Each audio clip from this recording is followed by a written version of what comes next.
right, sound check, sound check.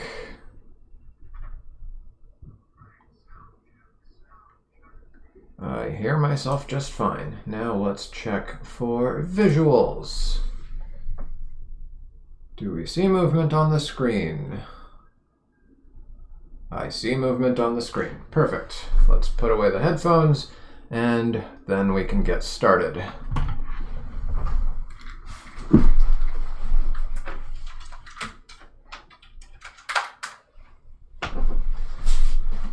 All right, the day that I'm sure many of you have been waiting a very, very long time for. I know some of you are very trigger happy and eager to start using some calculus. Today, we talk about calculus. I'm thinking that today will mostly just be focused on calculus basics. I don't know if we will actually do any actual physics problems using that calculus, but we'll see how it goes. I do have some notes for some calculus problems, but I didn't really get to finish picking out problems, so we'll see.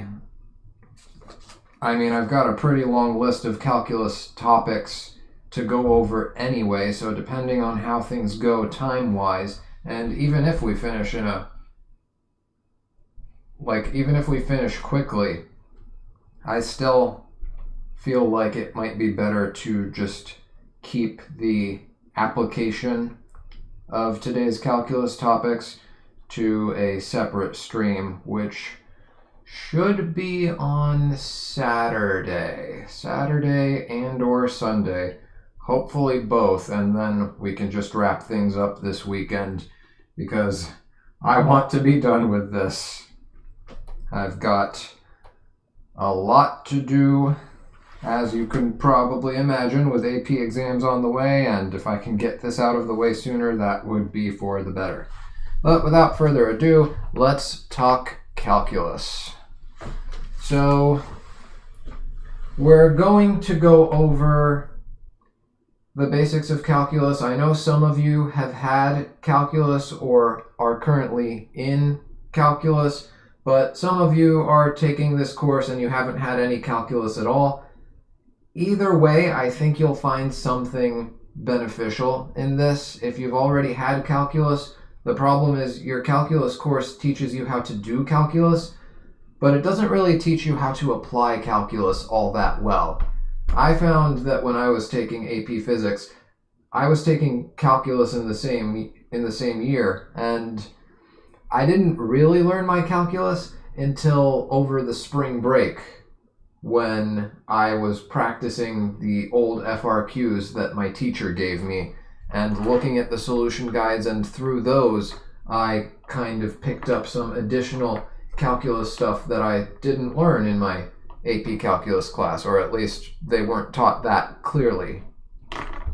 So I do think there's still something of value to you here, even if you've already had calculus. And there's one additional topic that I'm going to include. I don't think it's going to be all that important for the AP exam, but they do have two new equations I'm seeing on the formula sheet. Let me go ahead and actually put them up on screen for a second. The new formula sheet has this and this. This I hat, J hat, and K hat variable, and then you see it again over here, the I hat and the J hat. Those are hats, the little triangle thing on top of it. Those are vectors. We will talk about that. I was going to cover this anyway, just as an extra topic, because those of you who do get 5s or get good enough grades on your AP exams to skip a course and start with a later course in college, your professors are going to expect you to understand this notation over here. So even if it's not going to be heavily emphasized on the exam, it's worth learning anyway. So that is something we will cover after we discuss some calculus topics first, to actually give you a good reason to represent vectors in this way. And yeah, I think that is it for announcements. So let's begin. Let's begin. Calculus topics for physics. Calculus topics for physics. I'm not going to go super in depth. I guess I should have said this first. I'm not going to go super in depth. I'm not going to derive and prove every single formula, or else we would be here all day. Save that for your calculus course, although honestly, I've seen a lot of calculus courses that don't put much emphasis on proofs either. So, I don't know, maybe in future videos, or maybe I have like some old stuff where I do some derivations and proofs. Actually, even if I don't, Khan Academy has a lot of videos proving like a lot of the derivative and integration rules that we're going to talk about today. So if you really need some sort of proof, then I would go there. But for our purposes, I'm not going to be proving or deriving much. I'm just going to be, for the most part, giving you the rules and showing you an example here or there on how to use those rules, or counterexamples of how not to use them. And maybe I'll do some derivation for like the really quick and easy ones. So first thing we need, well, you don't actually really need this, but let's introduce the concept of limits. Let's introduce the concept of limits. So, not something that you're going to be tested on the AP exam, but it'll help us understand the derivative at the very least. So, limits. What do limits do? Well, if you've had pre-calculus, you probably got exposed to limits a little bit. If you haven't, maybe you've seen graphs like... Man, I should have prepared one of these ahead of time. Great, now I have to think one up on the spot. What would be a good one to use? How about the graph of x squared minus 4 over x minus 2? How about the graph of x squared minus 4 over x minus 2? This graph,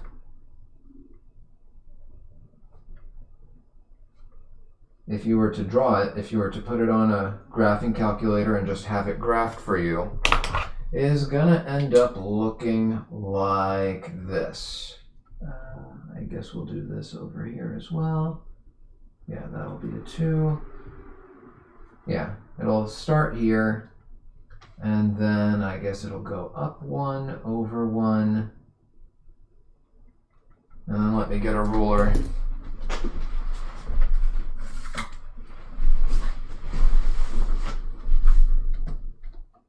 And let's try and draw this line.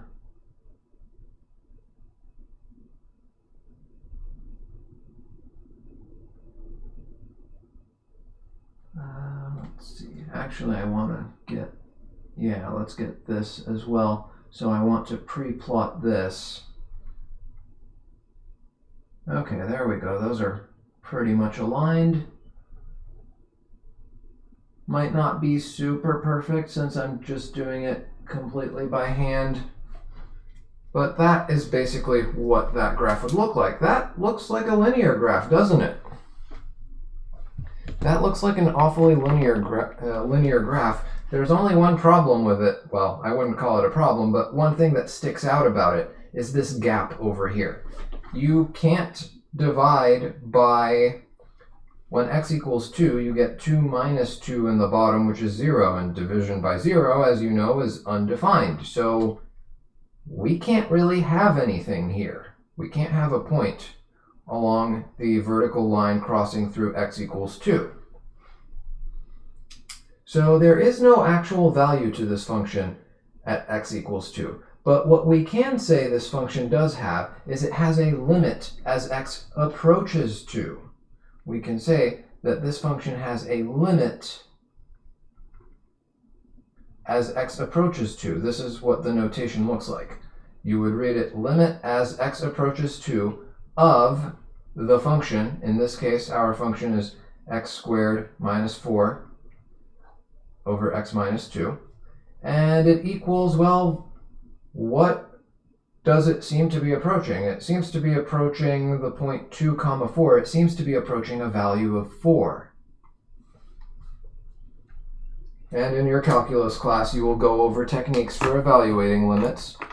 The simplest technique for evaluating a limit is just plug in the number and see what happens. But if we do that, we run into a problem. If I plug in 2, if I plug in x equals 2, then I get 2 squared minus 4, that's 4 minus 4 is 0, divided by 2 minus 2, 0 divided by 0. Yeah, we can't really do that. So there are a bunch of other options that you have to try if direct substitution doesn't yield like a simple result. If you run into a problem like 0 over 0, or infinity minus infinity, or 1 to the infinity, or 0 to the 0, or any of these other weird things, your calculus class will teach you how to deal with each of those scenarios.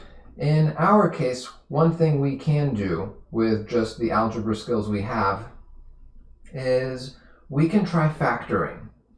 So if we try factoring, then the limit as x approaches 2 of x squared minus 4 over x minus 2 is equal to, you are allowed to do this, you are allowed to say it's equal to limit as x approaches 2 of x squared minus 4 factors into x minus 2 times x plus 2 over x minus 2. Now, you are allowed to cancel the x minus 2 and the x minus 2 here. Why? Well, it's kind of cheating in a way.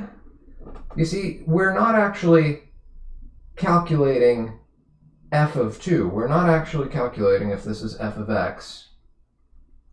We're not actually calculating f of 2 here. That's not what a limit is. A limit is what value are we approaching as we approach 2. So x is never going to be 2 here. X is going to be very, very nearly 2. So x minus 2 will never actually be 0. It'll be very nearly 0. And while division by 0 is not allowed, division by very nearly 0 is allowed. So this can be canceled out. And now we just have the limit as x approaches 2 of x plus 2.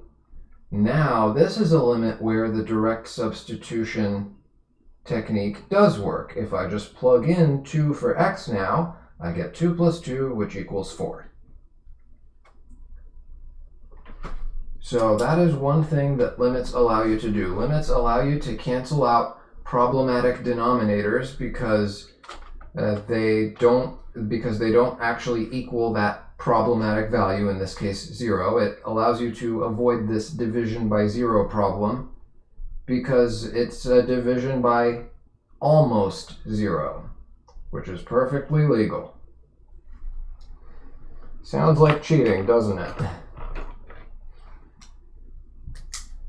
Anyway, without digging too much deeper into this, this is really all we're going to need in order to understand our next topic, which is the derivative. Oh, and I guess I should also note, if you're still a bit not convinced on this, if you look at the resulting graph, if you were to plug this into a graphing calculator, again, you get this line. The equation of this line is x plus 2. We're not saying that x squared minus 4 over x minus 2 equals f of x equals x plus 2. We're not saying that. There is a difference between the two, and the difference is this gap. The actual x plus 2 graph doesn't have this gap, while x squared minus 4 over x minus 2 does have it. So getting this form, which mostly matches our graph except for this gap, that should reassure you that we've done something legitimate here. Anyway, now we move on to the topic of the derivative. derivatives and rates of change. Derivatives and rates of change.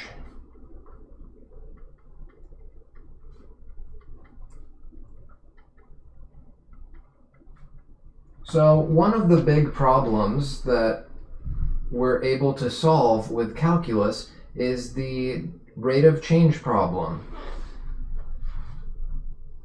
We mentioned before, when talking about topics like kinematics, if I have something like position versus time graphed over here, then maybe I have a graph that looks like this. You know, it curves around and moves around like that. And the best we can do without calculus is calculate an average rate of change. We could, for example, between points A and B here, between times A and B,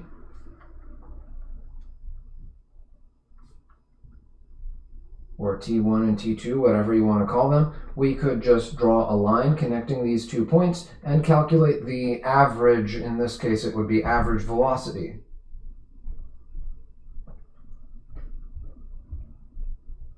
We would just do average velocity is x at time B minus x at time A divided by B minus A. It would just be the slope of this line. This is what we call a secant line. It cuts through the graph. So slope of secant line,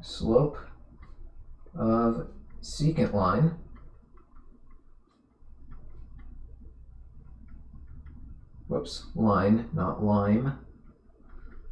Slope of secant line equals average rate of change.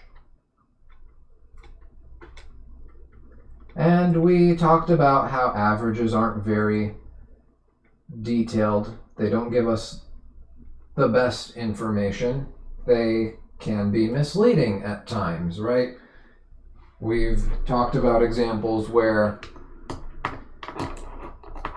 if you try to judge something by its average, if we have, for example, you know, the average grade for a group of students was 80% on an exam, and you think, oh, that means everybody's doing well. And then you look at the spread and you realize, no, it was just some people scored hundreds and then a lot of other people scored like 60s or below. And the people who scored hundreds just brought up the average a lot to make it look better than it actually was. But in terms of actual passing students, the numbers were a lot more horrible. Right? Averages can be misleading like that. So what we would like is something more precise. Instead of figuring out, let me go ahead and finish this over here.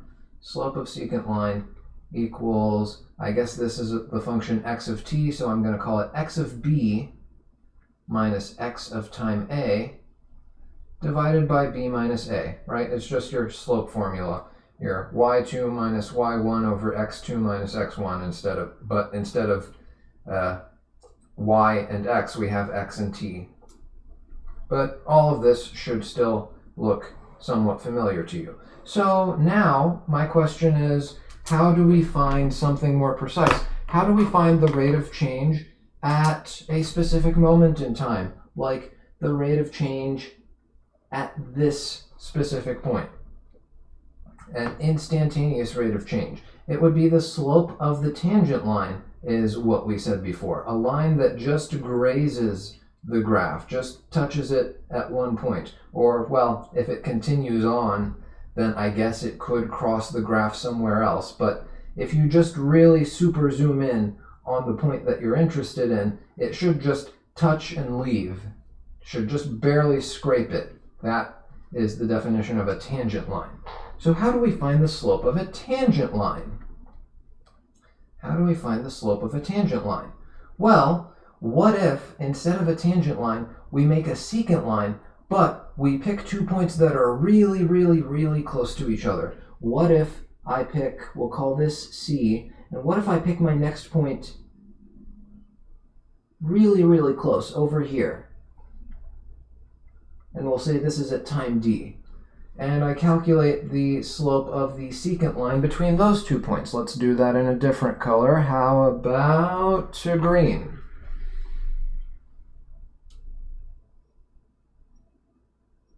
Okay, that slope is clearly different from the slope of the red line that we actually want.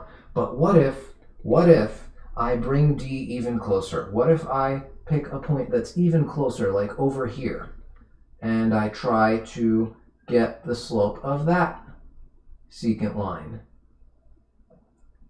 Oh, that's much, much closer to our red line that we're actually trying to find the slope of.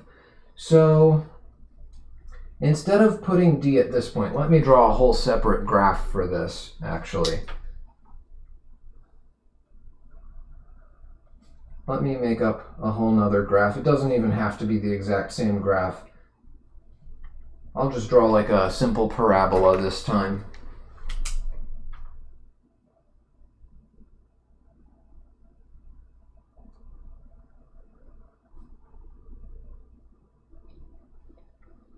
And let's say our points of interest are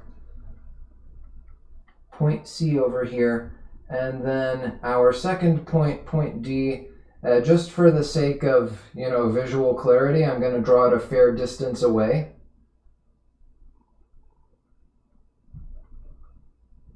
But our goal is to take this difference between C and D.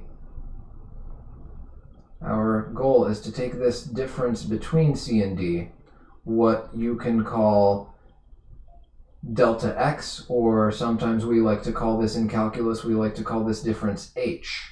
H is D minus C, the difference between D and C. You could also call it delta x, or I guess in this case, since it's on the t-axis, we'll call it delta t.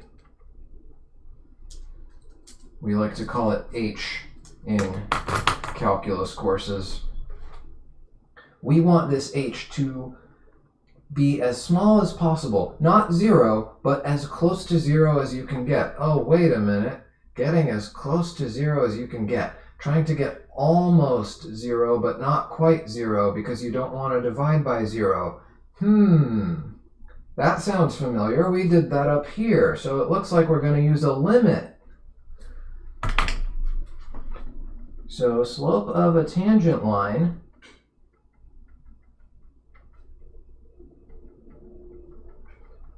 equals instantaneous rate of change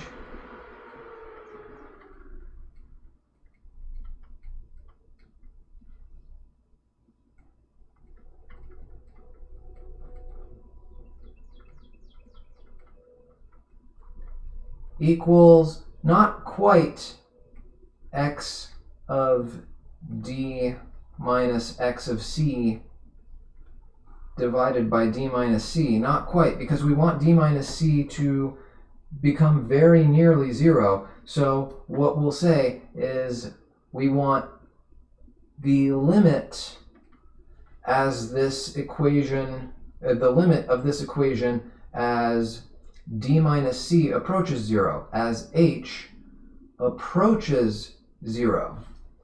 We don't want to divide by 0, we want to divide by almost 0 to make this work. We can rewrite this.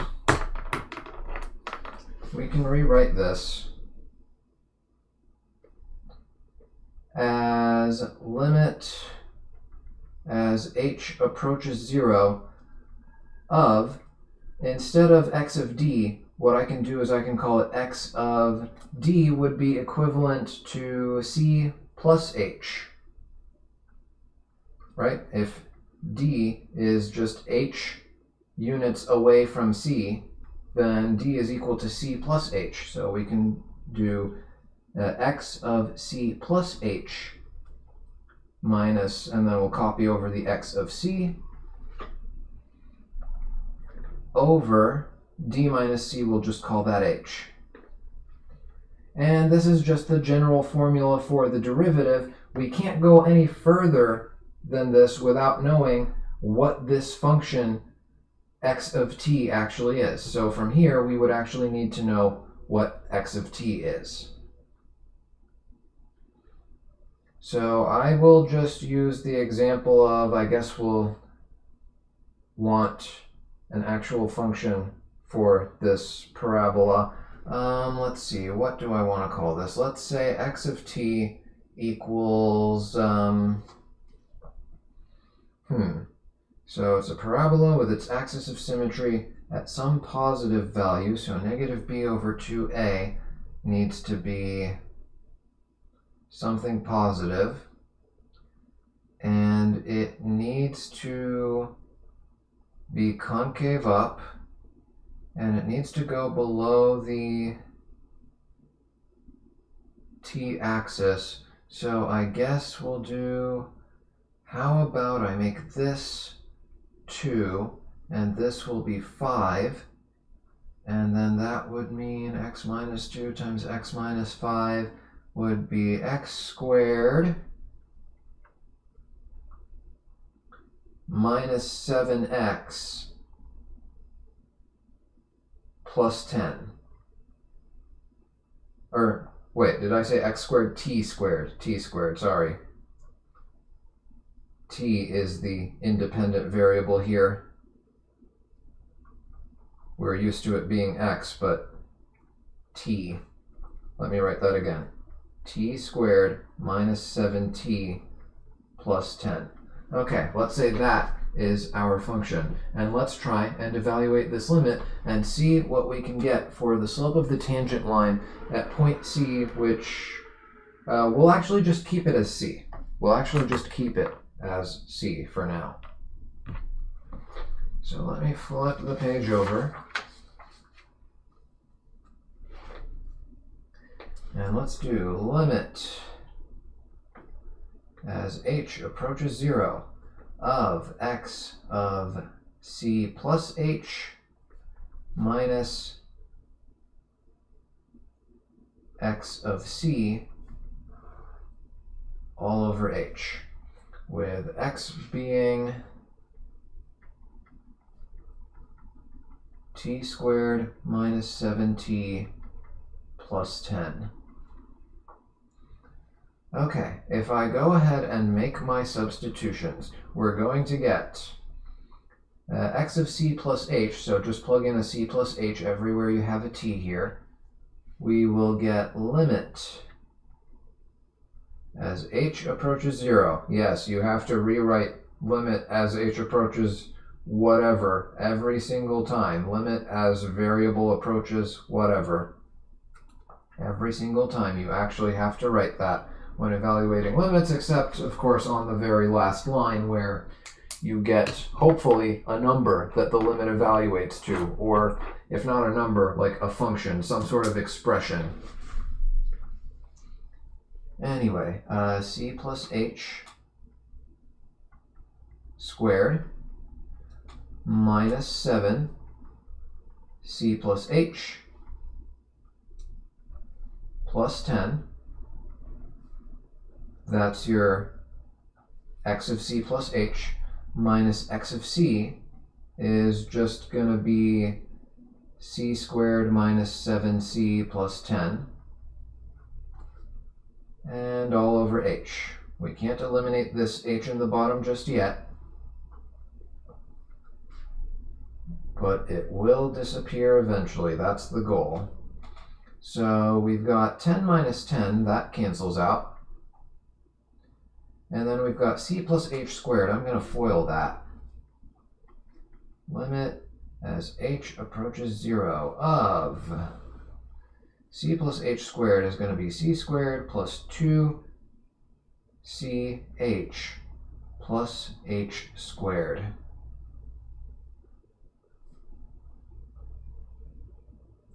I did not need square brackets around that, just regular parentheses.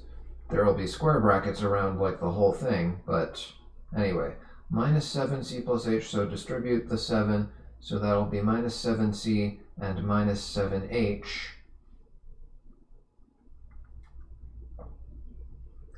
And then that's it. Close those brackets, and then I'll just distribute the minus sign over this other set of brackets, so that's going to be minus c squared and plus 7c. And then all that over h. Okay, minus 7c and plus 7c, those cancel out. And c squared and minus c squared also cancel out, so that's gone. And now I am left with limit as h approaches 0 of, it looks like 2ch plus h squared and minus 7h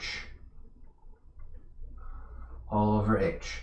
Well, I can factor an h out of the top, so that equals the limit as h approaches 0 of h times 2c plus h minus 7 all over h. And now I can cancel out the h. H divided by h, that just cancels out over here. This is allowed because h is not 0, it's just very nearly 0. And now we are left with an equivalent limit as h approaches 0 of 2c plus h minus 7. This is not going to cause any problems if we just plug in 0 for h, so now it's actually safe to do that, and we end up with 2c plus 0 minus 7, that's just 2c minus 7. So this is a formula for the slope of the tangent line at any point on the graph that we just had. 2c minus 7. Whatever your c is, multiply that by 2 and subtract 7, and you get the slope. Let's see if that works. Let's make up some numbers for c and see if that works. Slope of tangent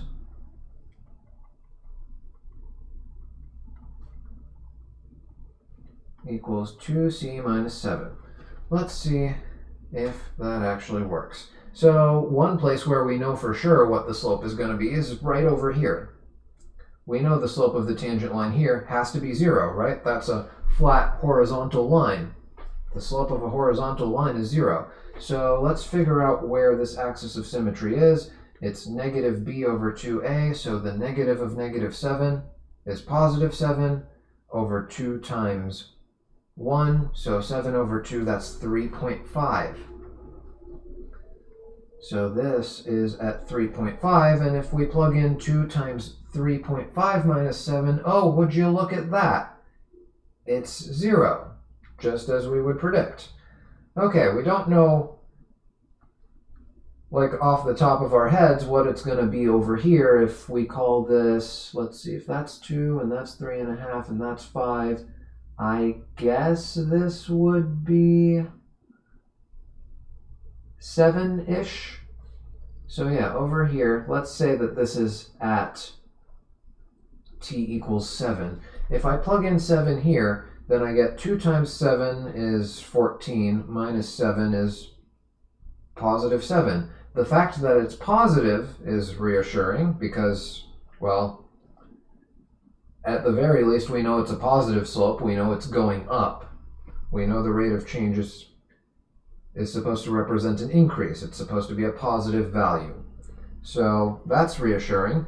Let's test a number over here. Let's say this is, I don't know, let's say this is at a point t equals 9. If we do 2 times 9 minus 7, that's 18 minus 7.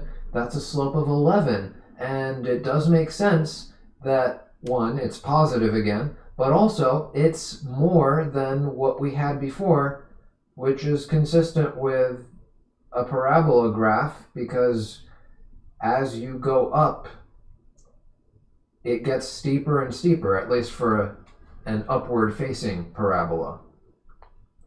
So yeah, this is actually making some sense. Let's see if it's negative where it needs to be negative. What if c equals 2? What if I want the slope of the tangent line at time 2? If I do 2 times 2 minus 7, that's 4 minus 7, that's negative 3. Yep, it's negative, as I would expect. And if I try, for example, at 0, at time 0, what is the slope of the tangent line? It should be even more negative. It should be steeper. So 2 times 0 is 0, minus 7 is negative 7. Negative 7 is more negative than negative 3. So it does seem to work. Now here's the part that I won't prove, but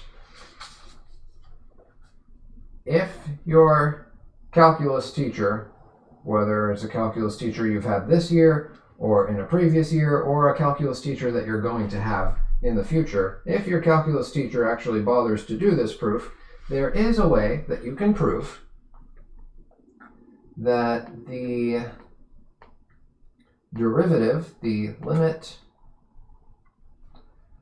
as h approaches 0 of a polynomial of, I guess we'll call it x of t since that's what we've been using, or x of,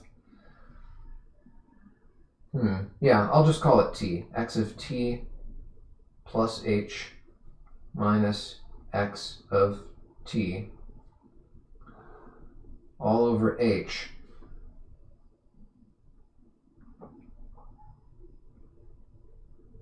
if x of t equals a t to the n plus b t to the n minus 1 plus c t to the n minus 2. Basically, if your function is some sort of polynomial, then this limit will evaluate to, actually, you know what? I don't want to do a polynomial function. Let's do just a regular old power function. If x of t is t to the n, if x of t equals 2 to the n, then the limit, I guess I should have written it above this, then limit of the limit as h approaches 0 of x of t plus h minus x of t over h, what we call the derivative of x of t, is equal to n times t to the n minus 1. This is called the power rule for derivatives. This is called the power rule for derivatives. I will write it again using actual derivative notation. So we say the derivative with respect to t of t to the n is equal to n times t to the n minus 1. Another way we can say this is if f of t equals t to the n, then another way to write this is we could just call it f prime of t equals n times t to the n minus 1, or we can also write it as df dt equals n t to the n minus 1. So these are just 3 different ways to say derivative of something. You can either use this, think of it as the derivative operator. It tells you that you are doing a derivative, and it also tells you what's like in the denominator for your rate of change. What is the independent variable? What's the variable that you're calculating rate of change in terms of. In this case, we were calculating rate of change of position with time. So the variable would have to be time, the independent variable anyway. Another way you can write it is if you have the function, another way you can say derivative of the function is just take that function and use this prime symbol and then write the rest of the function as you normally would. That's another way of saying derivative of f of t. And a third way you can represent that you're doing a derivative of something is df dt. A nice way to think about this. A nice way to think about this is to mentally replace the d's with deltas. Some math professors might get mad at me for saying this, but I mean, I think it's effective. I think it helps you with remembering, because at the end of the day, what we were calculating was a slope, right? At the end of the day, we were calculating a slope. So if you think of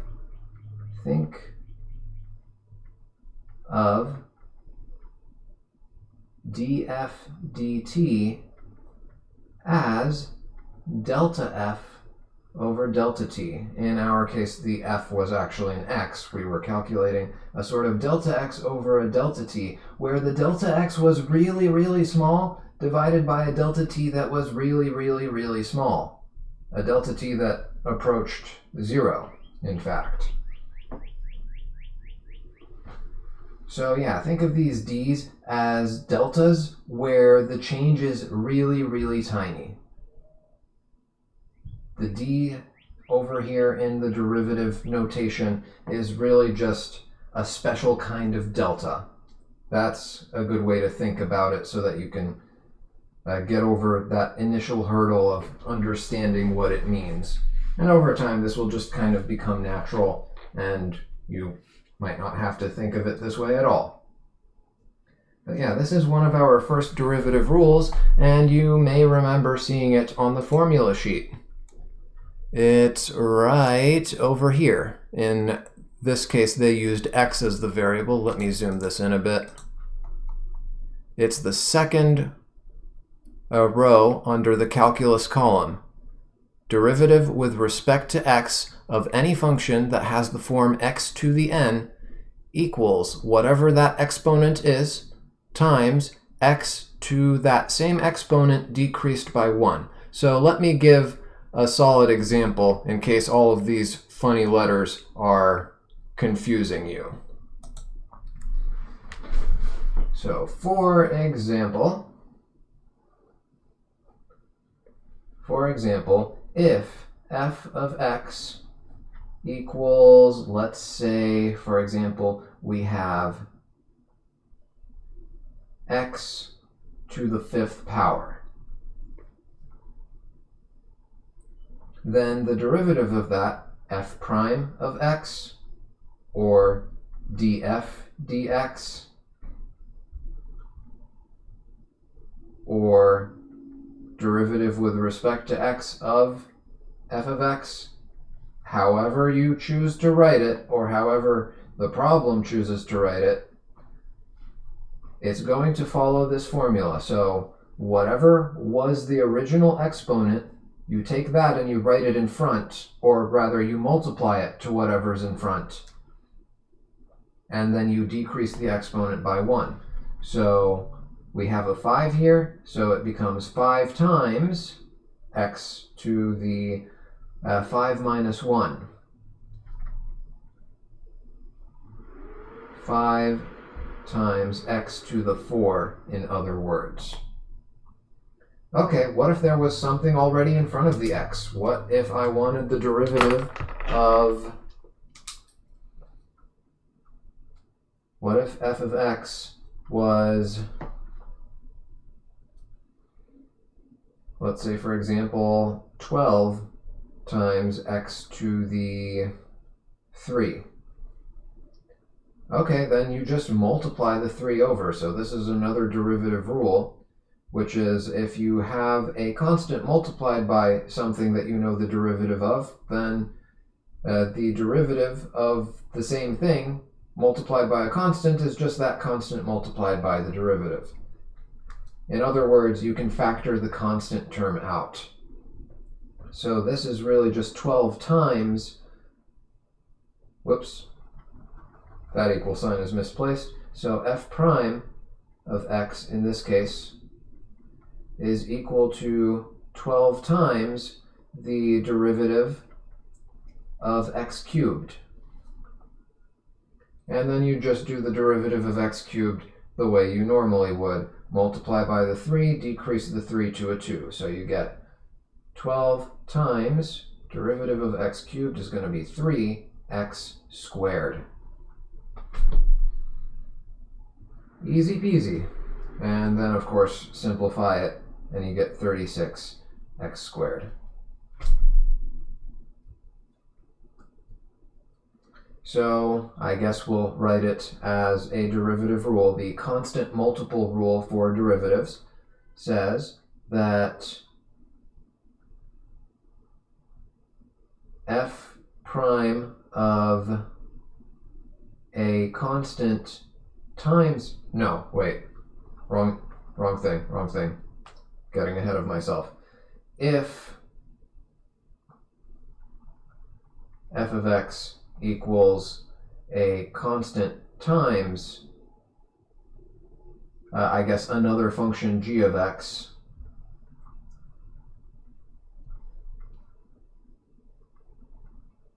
then f prime of x equals that same constant times g prime of x. So in our case over here, the f of x was 12x cubed. The g of x is just the x cubed alone, and the c was the 12. Probably makes more sense looking at the example than it does looking at, this mathematical generalization. But if you plan on doing a lot of math courses in college, you need to get comfortable looking at this and translating it into this. One thing that definitely helps is actually looking at an example with actual numbers replacing all of these letters and symbols to get a feel for what it's saying, and then you give this part of your math book a second reading after looking at an example with all the stuff plugged in. That's just some general advice for reading math textbooks. So that's the constant multiple rule of derivatives. If you know how to take the derivative of a function and then you see another function that's similar to it but just multiplied by a constant, you just take whatever that constant is, pull it out for a second, do the derivative of the rest, and then multiply that constant back in, and you're good to go. With enough practice, you should be able to do that all in one step instead of 2 or 3. So we've done the constant multiple rule now, and we've done the power rule for differentiation. Now let's go ahead and talk about the sum and difference rules. So the derivative with respect to, I guess we could use x again, or t, or whatever we want. Let's go back to t again. A lot of times in physics, our variable is going to be t. So the derivative of the sum or difference of two functions. If you can write something as the sum or difference of two or more functions, well, then that's just equal to the derivative of each one individually and then added or subtracted. So you could do the derivative of, wait, did I call it f of x? No, t. I'm changing the variables just so that we don't get too accustomed to x as the variable, and already I'm demonstrating exactly what happens because we're too accustomed to x as the variable. We make all these silly mistakes. So anyway, that's going to be the derivative of f plus or minus the derivative of g. Now we can actually, let me rewrite it. The derivative of a sum or difference is the sum or difference of the derivatives, is what I'm trying to say. Which I think is pretty intuitive, and most people would readily accept this idea. Equals the derivative of f of t plus or minus the derivative of g of t. So if we go back to our original example of x of t equals t squared minus 7t plus 10, we can actually treat this as three separate derivatives. We can actually treat this as three separate derivatives. We can say this is the derivative of t squared minus the derivative of 7t plus the derivative of 10. So x prime of t is equal to derivative of t squared minus, in fact, I can also factor out the 7, so we can use this constant multiple rule, minus 7 times the derivative of t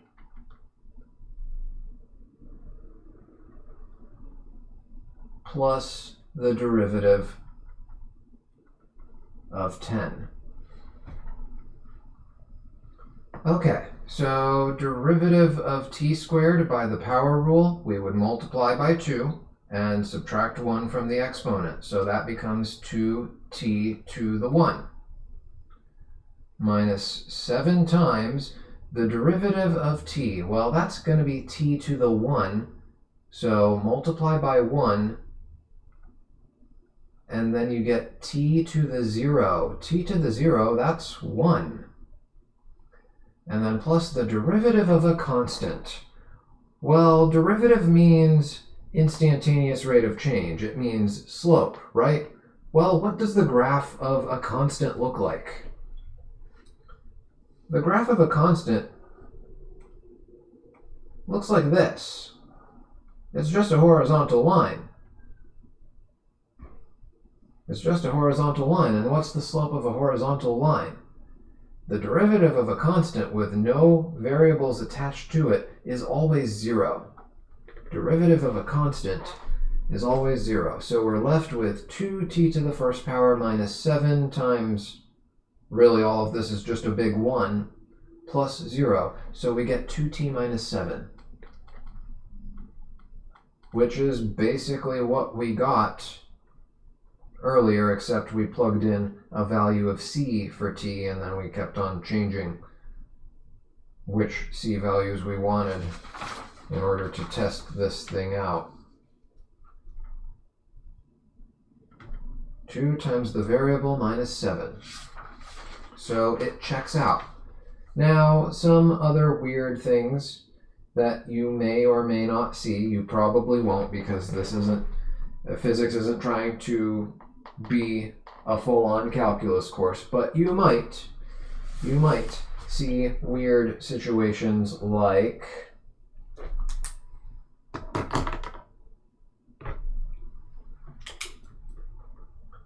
maybe you have a function that has a square root in it and you need to take its derivative, or maybe you have a function with a negative exponent and you have to deal with that. Okay, it's just going to be power rule again. Well, it depends. We'll get into more complicated situations soon enough. So you might need to take the derivative of a function. Let's say we have,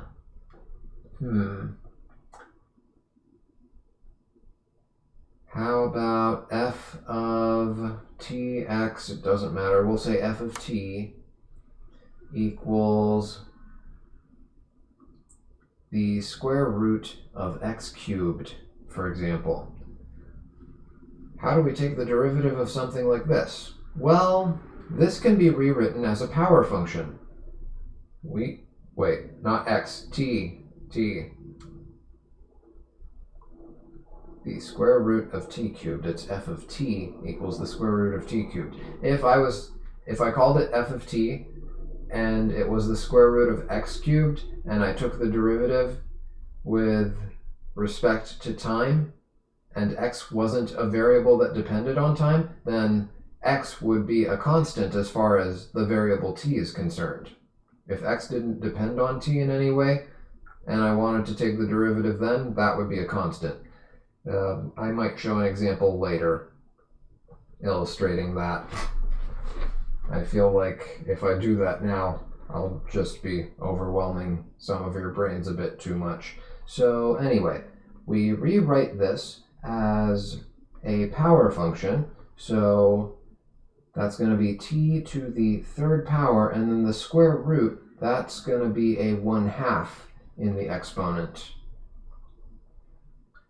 So the square root of t cubed, another way of writing it is t to the 3/2.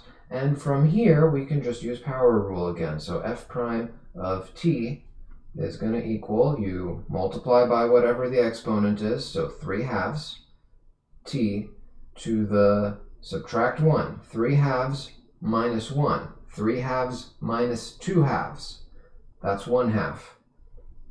And then of course t to the 1/2, that's just square root of t, so you could also go ahead and rewrite it like this, and you'd be good to go.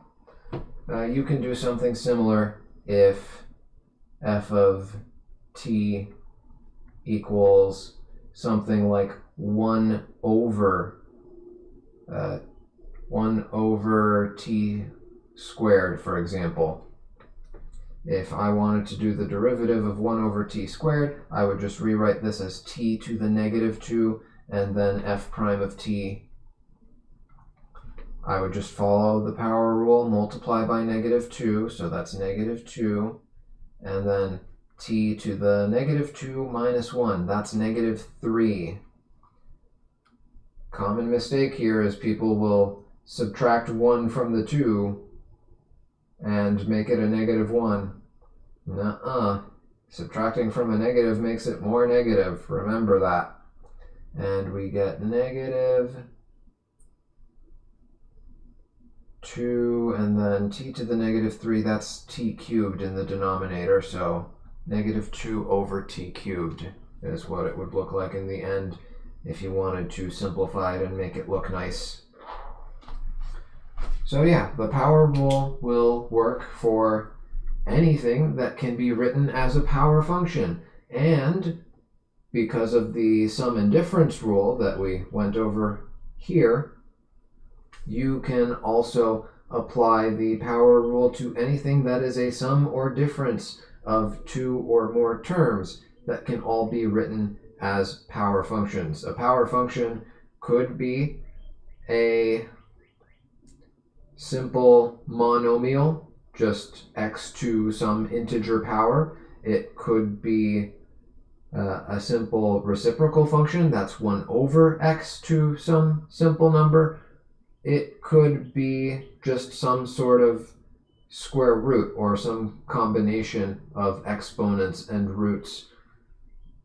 Or it could be a mix of them all. It could be like something with like a square root in the denominator, which would be a negative fractional exponent. As long as you can rewrite it as variable to number, you can always just use the power rule to take its derivative. And you don't even have to memorize the power rule, although I think it's simple enough that you will be able to remember it. And I would advise you to commit it to memory, but in case, testing anxiety gets you in the middle of the test and it all evaporates from your mind, it's right here, the second line in the calculus column of the formula sheet.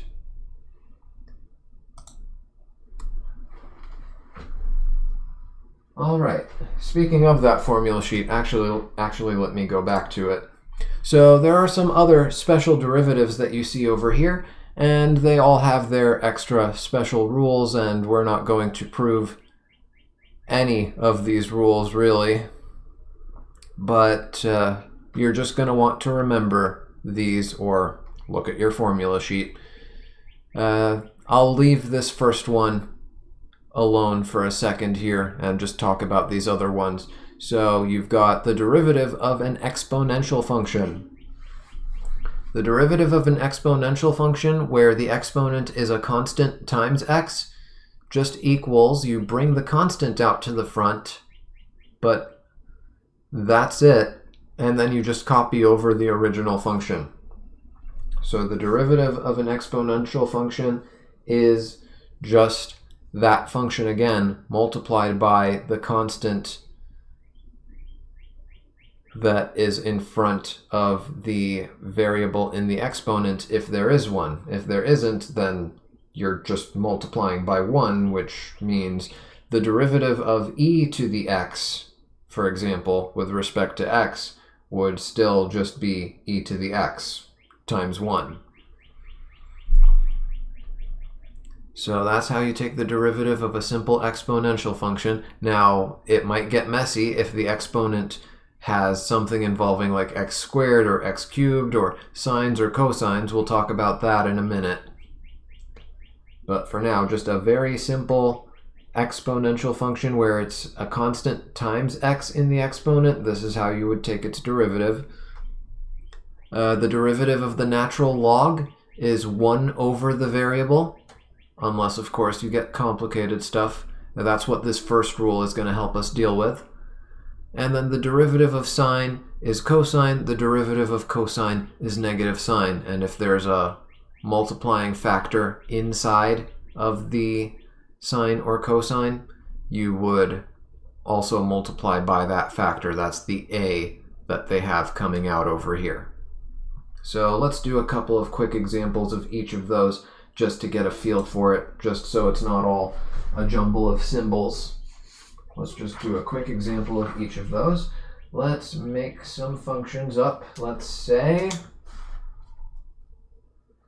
we have the following functions. F of x equals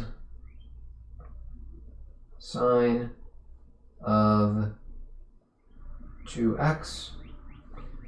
Let's say we have g of x equals let's say g of x equals e to the 5x. Let's say h of x equals natural log of how about the natural log of 15x?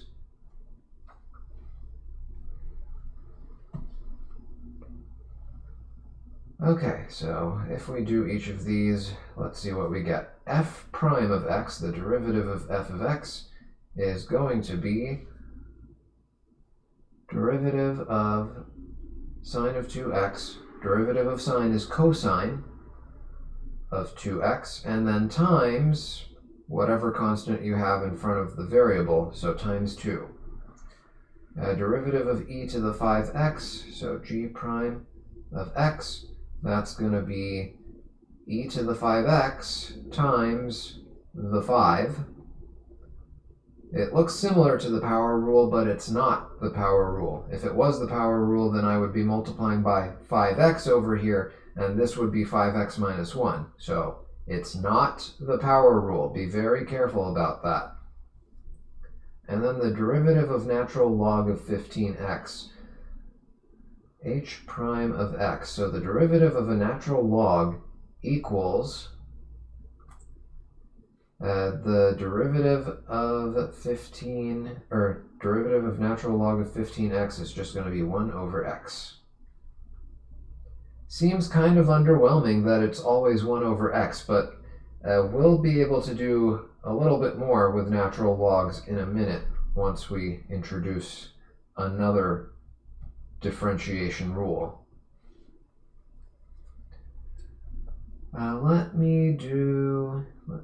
Let's do another function k of x, and let's do k of x is equal to negative 3 cosine of negative 8x. Yeah, how about this one? This one has a few twists in it. So first off, we've got the constant multiple rule. So k prime of x is going to be negative 3 times whatever the derivative of cosine negative 8x is. And then the derivative of a cosine is negative sine. So it's going to be negative sine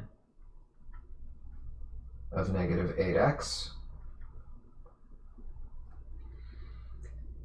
And multiplied by the coefficient of the variable inside the cosine.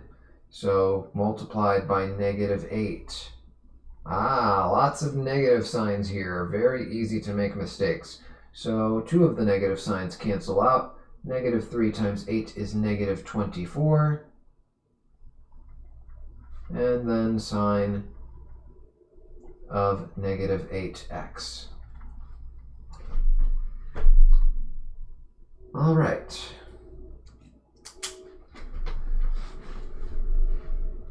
So these functions can all be rewritten as compositions of multiple functions. They can be rewritten as functions within functions. Oh, and I see we have someone in the chat. Hello. I'm not sure what all those O's mean, but I hope you're learning something of use today. Anyway, let's talk about how to take the derivative of a function within a function. What if I had a function within a function like this, f of g of x? How do we take the derivative of that?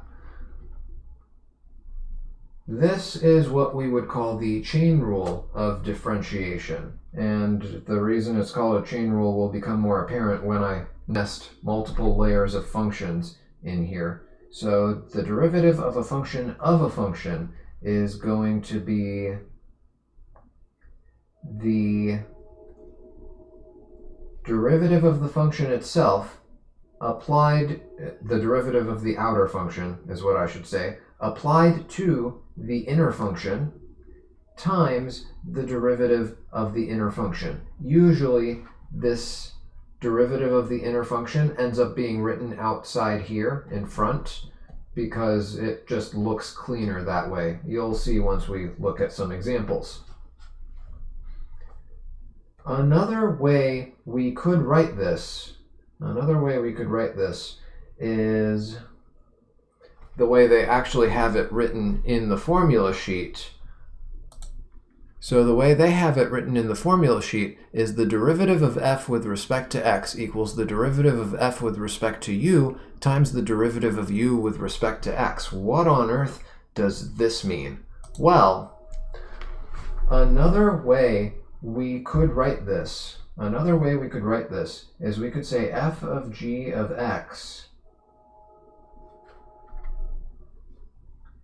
is equal to f of u, where u is equal to g of x. In that case, we can say derivative of f with respect to x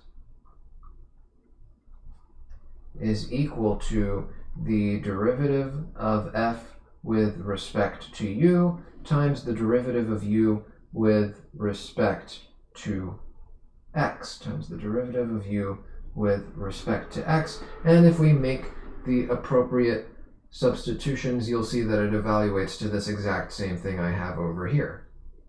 Derivative of f with respect to u, well, that's f prime.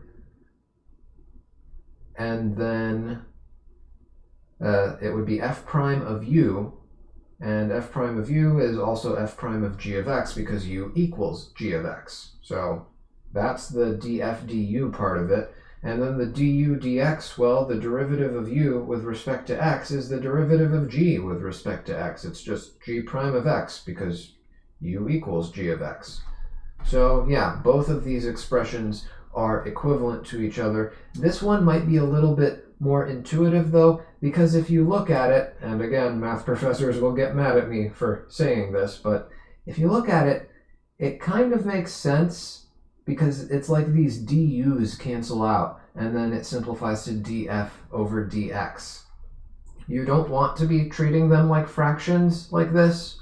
Math professors will get mad at you if they hear you saying that you're treating them like fractions, but if it helps you remember what to do, you can quietly think of them as behaving like fractions sometimes, but not all the time. So let's go ahead and look at some examples using these. Actually, I'm just going to reuse the examples that I have over here. I'm just going to reuse these. So here, the outer function is sine and the inner function is 2x. You know what? Actually, I'll make up some new ones. Yeah, I think we can do more than just this. So let's say, for example, I have f of x equals, let's do e to the 3x to the 5th. This can be rewritten as f of g of x equals e to the g of x, where g of x equals 3x to the 5. Okay, and if I want to take the derivative of this, then I can just do f prime and plug in g of x times g prime of x. So let's figure out what f prime of e to an exponent is. Well, that's just e to the exponent. So something they don't write on the formula sheet directly. I guess they kind of do. Yeah, just replace, because g of x replaces the x in their version of the formula, but derivative of e to the x in general is just e to the x, or derivative of e to the u might be a better way of looking at it. Derivative of e to the u is always just e to the u. So derivative of e to the g is e to the g. So f prime of g of x is just e to the g of x. When you differentiate e to the g of x, it stays as it is. It does not change. Okay, what about g prime of x? The derivative of 3x to the 5, you just invoke the constant multiple rule and the power rule. It's going to be 3 times derivative of x to the 5. That's 3 times 5x to the 4. That's 15x to the 4th power is what it will be. Okay, and then we do f prime of g of x times g prime of x is what we're supposed to do. So that becomes e to the, I can safely plug in 3x to the 5 now, so it becomes e to the, so let's see, f prime of x equals e to the 3x to the 5 times 15x to the 4. And here's what I was talking about earlier.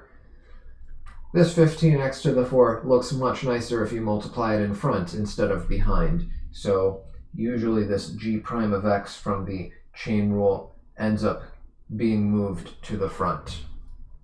So just making it look nicer, 15x to the 4 e to the 3x to the 5th. If you wanted to use this other notation over here, fine. We would just rewrite it as, let's see. We would, instead of g of x, we would just call this u over here. we would say if f of x equals e to the u, or rather, if f of u equals e to the u, f of u equals e to the u, f prime of u would still be e to the u. And then g, or rather u, I should say, u equals 3x to the fifth. And,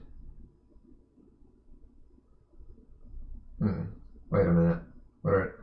F prime of u, or rather df du is the notation I should use. And then over here, du dx is equal to 15x to the fourth. And then it's the same thing, df du times du dx, e to the 3x to the fifth times 15x to the fourth. It's the same result either way. Whichever version of this is easier for you to remember mentally is the version you would use. You're probably not going to be chain ruling a lot, but if you are chain ruling most of the time, it's going to be a really simple constant multiple type of situation like what we have in these first four examples on this page. So if I were to, first off, let me switch colors. How about this light blue?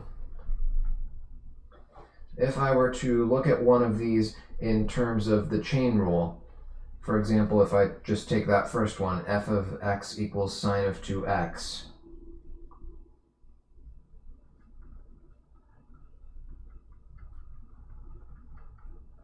It might be better to think of the derivative formula for sine as derivative of, and that should have been a u,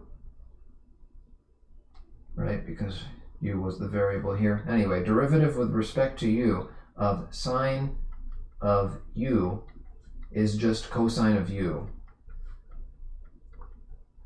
And I might as well write derivative with respect to u of cosine of u equals negative sine of u.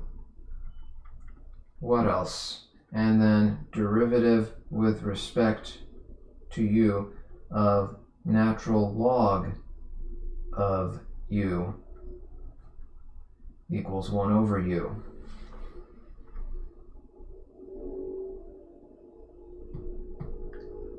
I believe that is everything. Anyway, so if I had f of x equals sine of 2x, then I could simply differentiate it as f prime of x equals sine prime of 2x, sine prime of 2x, times the derivative of 2x, times the derivative of 2x. Derivative of 2x is 2, and then derivative of sine is cosine, and then of 2x.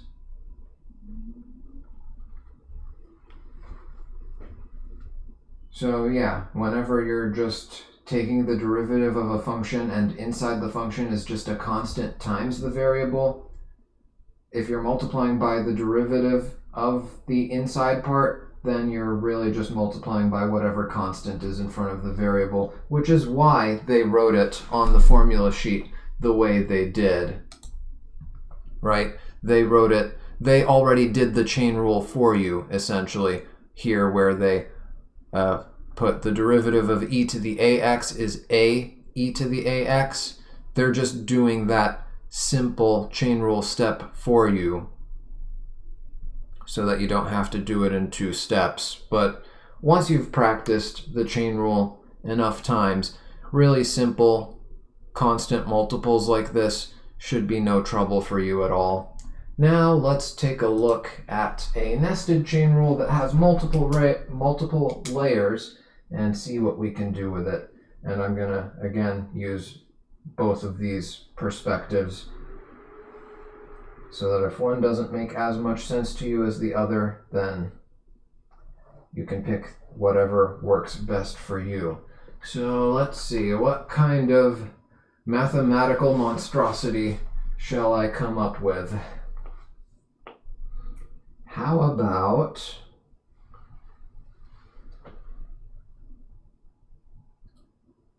f of x equals the natural log of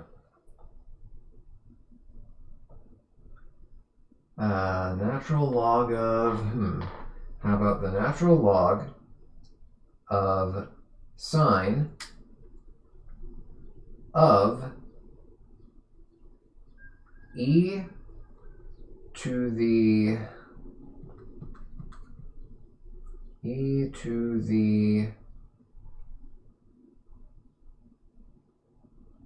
how about 5x squared? Yeah, let's do that. How many layers do we have here? That's the first question. How many layers of functions do we have stuck in here? Well, it looks like I've got a natural log is my outermost function, and then a sine, and then an exponential, and then a monomial, the 5x squared. So it looks like we've got 4 layers to work with here. So I'm going to say, I'm just going to use what? We'll use u and v, and how about w and, or u and v and s and t. Yeah, let's do that. U and v and s and t. Or actually, wait. No, we only need 3, right? So we'll do f of u equals natural log of u, and then we'll do u equals sine of v, and we will say v equals e to the, we'll call it w, and we'll do w equals 5x squared. Yeah, there we go. Okay, so of course, if you're using this first approach, then instead of u, you would call these g of x, and instead of v's, you would call these h of x, and instead of w's, you would call these k of x. So another way of looking at it is f of g of x equals natural log of g of x. So much for not going too in depth, huh? And then you would say g of x equals sine of h of x, sine of h of x, and then you would say h of x equals e to the k of x, and then you would say k of x equals 5x squared. So depending on which of these two approaches you choose, you will either end up with this top row or this bottom row. Okay, and let's set up our chain rule. Let's set up this 4-link chain, it looks like. So, using this approach over here, we would say df dx equals df du times du dv times dv dw times dw dx.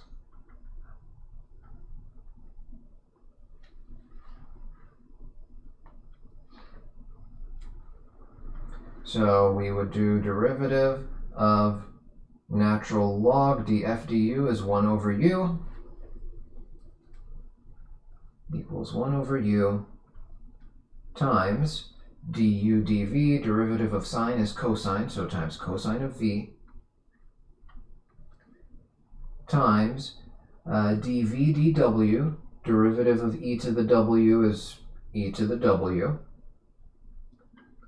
times dw dx, derivative of 5x squared is going to be 10x to the 1. You multiply by the 2, decrease the 2 by 1. So you get 10x to the first power, or just 10x. And now all you have to do is plug in w equals 5x squared over here, and plug in v equals e to the 5x squared in this cosine, and plug in u equals sine of e to the 5x squared. And I will leave the rest of that to you. Now, using this version of the formula, you would just do derivative f prime of x equals ln prime of g of x, so it'll be derivative of natural log is 1 over whatever you're taking the natural log of, so 1 over sine of e to the 5x squared times the derivative of the next layer in, so the derivative of sine. The derivative of sine is cosine, so that would be times cosine of the rest of it, the h of x, which is e to the 5x squared, times the derivative of the next layer in. The derivative of e to a power is e to that power, times the derivative of the next layer in. The derivative of 5x squared is 10x. I almost wrote 10 to the x there. That would have been bad. So there you go. I think over time you will end up preferring this version of the chain rule once you practice it enough times. But yeah, hopefully you can see why it's called the chain rule, because it's like you differentiate one layer and then chain, differentiate the next layer and then chain, you add another link, you differentiate the next layer and chain, differentiate the next layer until you get to a point where if you differentiate again, you just get a 1. Because if I were to differentiate the next layer in over here, if I were to differentiate, let's see, we were differentiating 5x squared, and technically you could say this is 5, I guess we'll call it, we've already used f and g and h and k, let's say L. You could say this is 5 L of x squared, where L of x is equal to x, and then the derivative of L of x is, well, the derivative of x, which is just going to be 1. So if you really wanted to, you could add one more link here, but it would be kind of pointless since it would only multiply things by a 1. Anyway, that should be it for chain rule. I would not expect a lot of chain rule to be used, if at all, but there it is, just in case. I feel like understanding the chain rule would help eliminate the need to remember all those silly A's that they put in the derivative formulas for the exponential, logarithmic, and trig functions.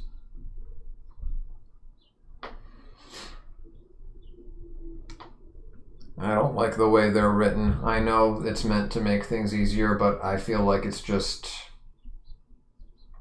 I feel like it just dumbs things down too much and prevents you from actually learning. Anyway, what is next on our agenda? So we've talked about most of the derivative rules. There's one more derivative rule that you probably won't have to use, but just in case, I will go over it anyway. Well, technically it's two rules. It's the product rule and the quotient rule. I don't really see a scenario where you would end up using the quotient rule on the AP Physics exam, but maybe the product rule. Actually, do they even list the product rule here? No, they don't list it. So you know what? We're not going to cover it. We're not going to cover it, but for those of you who are interested, you might see in your calculus class something like take the derivative of, let's say, 3x squared times e to the x, and when your function can be rewritten as the product of multiple functions, there's a special rule for how you differentiate these.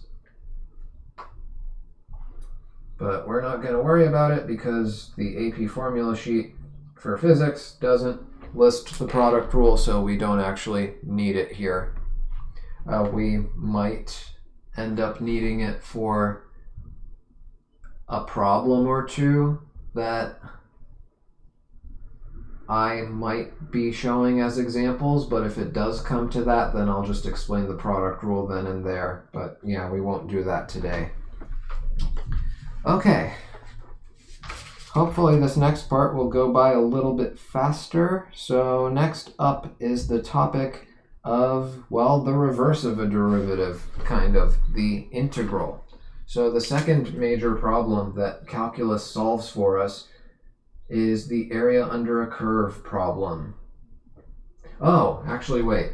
No, there is one more thing I need to talk about with derivatives. Let me see. Well, two more things, really. Okay. Glad I read my notes. So there's actually two more things that we need to learn about derivatives. You probably won't have to use this, but just in case, one thing that derivatives can do for us is they can help us find maximum and minimum values.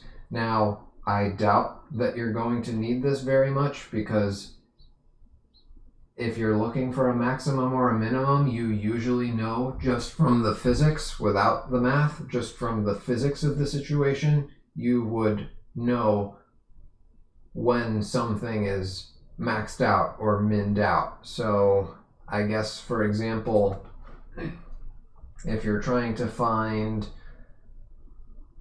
I don't know, like the maximum speed of something that's oscillating in simple harmonic motion, we all know from the physics that occurs when you have the most kinetic energy, when you have the least potential energy. So you would know to just plug in x equals 0 into your conservation of energy equation.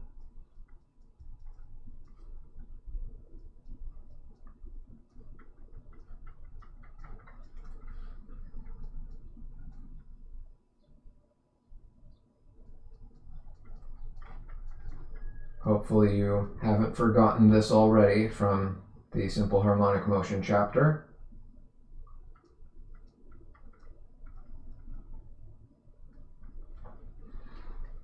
But yeah, you would just take this equation, plug in x equals 0, and you're left with 1/2 k times the amplitude squared equals 1/2 m times v max squared. Hopefully you would not need to write your function like this and write f of x equals, or f of, I guess, v in this case, equals whatever this expression ends up being once you rewrite v as a function of x. Actually, yeah, I think it would be really messy if,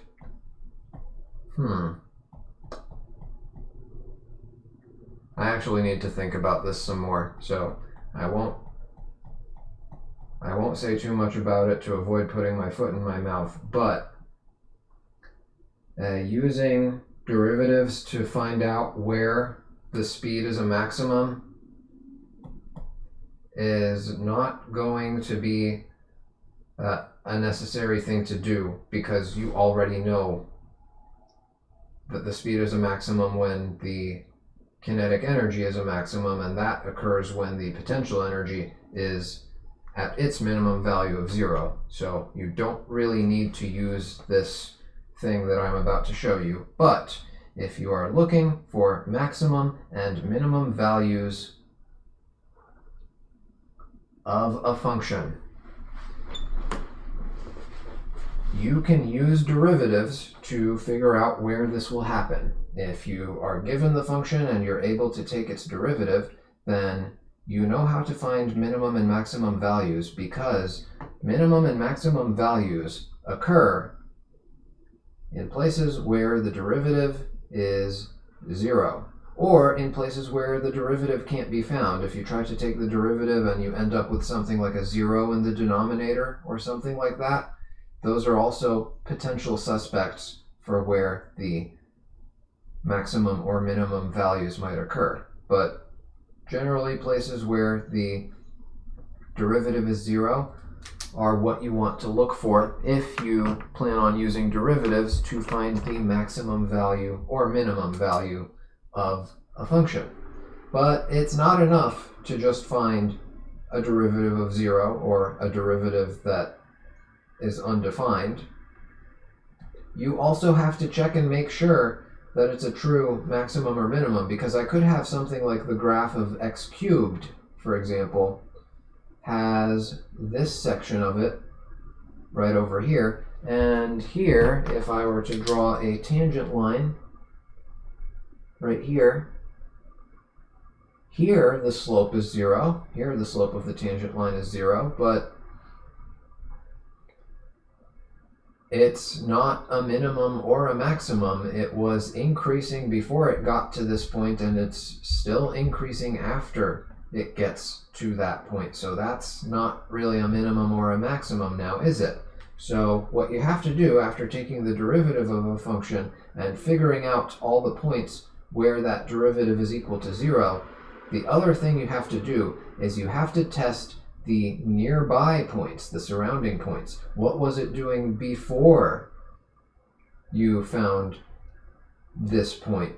And what is it going to be doing after? What is it doing before the points you found, and what is it doing after those points? Here, it switches from increasing to decreasing. It switches from a positive slope, positive derivative, to a negative slope, or negative derivative. Here it switches from decreasing to increasing, and here it switches from increasing to decreasing. So increasing, 0, and then decreasing, that's a maximum, or increasing and undefined and then decreasing.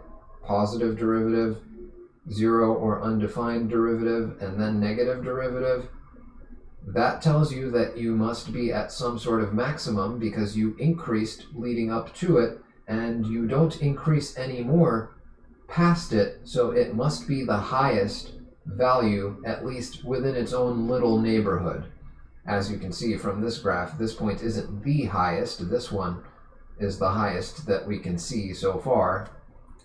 Don't know what this graph does if I were to continue drawing it. Maybe it goes up even higher than that, but as far as we can see, this is the highest point. So this isn't the maximum, but it is a maximum. So these maximums, or maxima is the proper plural. The plural of maximum is maxima, and the plural of minimum is minima. So if you're looking for maxima or minima, maxima occur when you have an increase that gets interrupted, followed by a decrease, or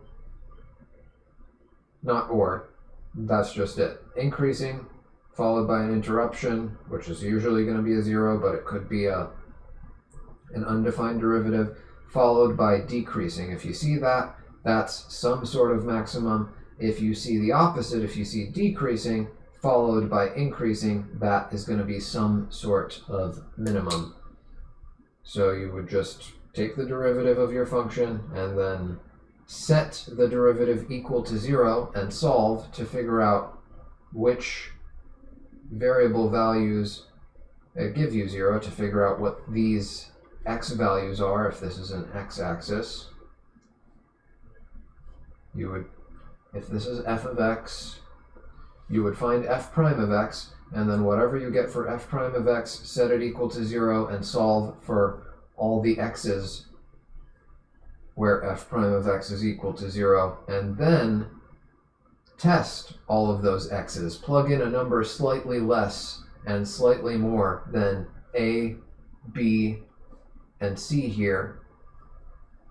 Plug in something slightly less than a, slightly more than a, and see if f prime of a minus, I don't know, 0.001 is positive, followed by f prime of a plus 0.001 if that's negative,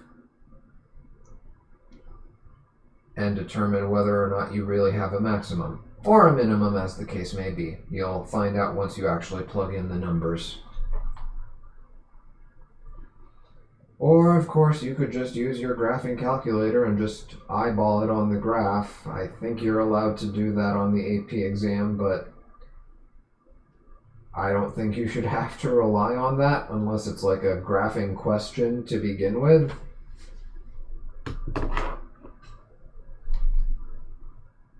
Anyway, now we can move on to integration. Now we can move on to integration and Riemann sums, and this is probably where the tougher problems are going to come from. So integration. So the second major problem that calculus solves for us is area under a curve. The second major problem that calculus solves for us is the problem of finding the area under a curve. We know when our graph is something simple that can be chopped up into triangles and rectangles and trapezoids, we know how to find the area under a curve in those situations. If I had something like a velocity versus time graph, we showed long ago that the area under the curve represents the total displacement. Great. Lawnmower outside. Hopefully the noise isn't too bad and you can still hear me clearly over it. If not, I might have to re-record this part, and that would not be fun. Now, where was I? So yeah, we talked about how the area under a velocity versus time graph gives you displacement between 2 points. So for example, if I pick this time A and this other time B, then the area under the curve between those 2 points is going to be equal to the displacement that occurs between those 2 points in time. But when the shape is, well, an actual curve and not just simple geometry that we've been familiar with from years ago, triangles and rectangles and squares, how do we find the area here? Well, interestingly enough, we still use rectangles. I already have an old video, well, actually an old live stream VOD that goes over this. It's my, it was one of my traditional office hours videos from, I think it was in September, October of this most recent year, 2024, so you might want to look at that. What was the video title? Something about, actually, let me look it up real quick. Let me look it up real quick and see if I can find it. I think I uploaded it as a video. Yes, Riemann sums introduction. That's what it was. And then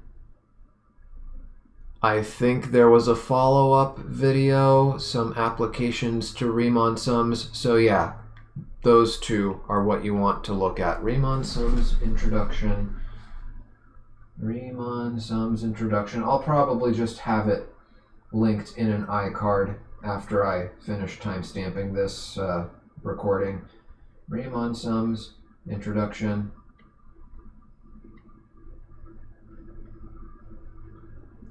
And applications. I think I called it some applications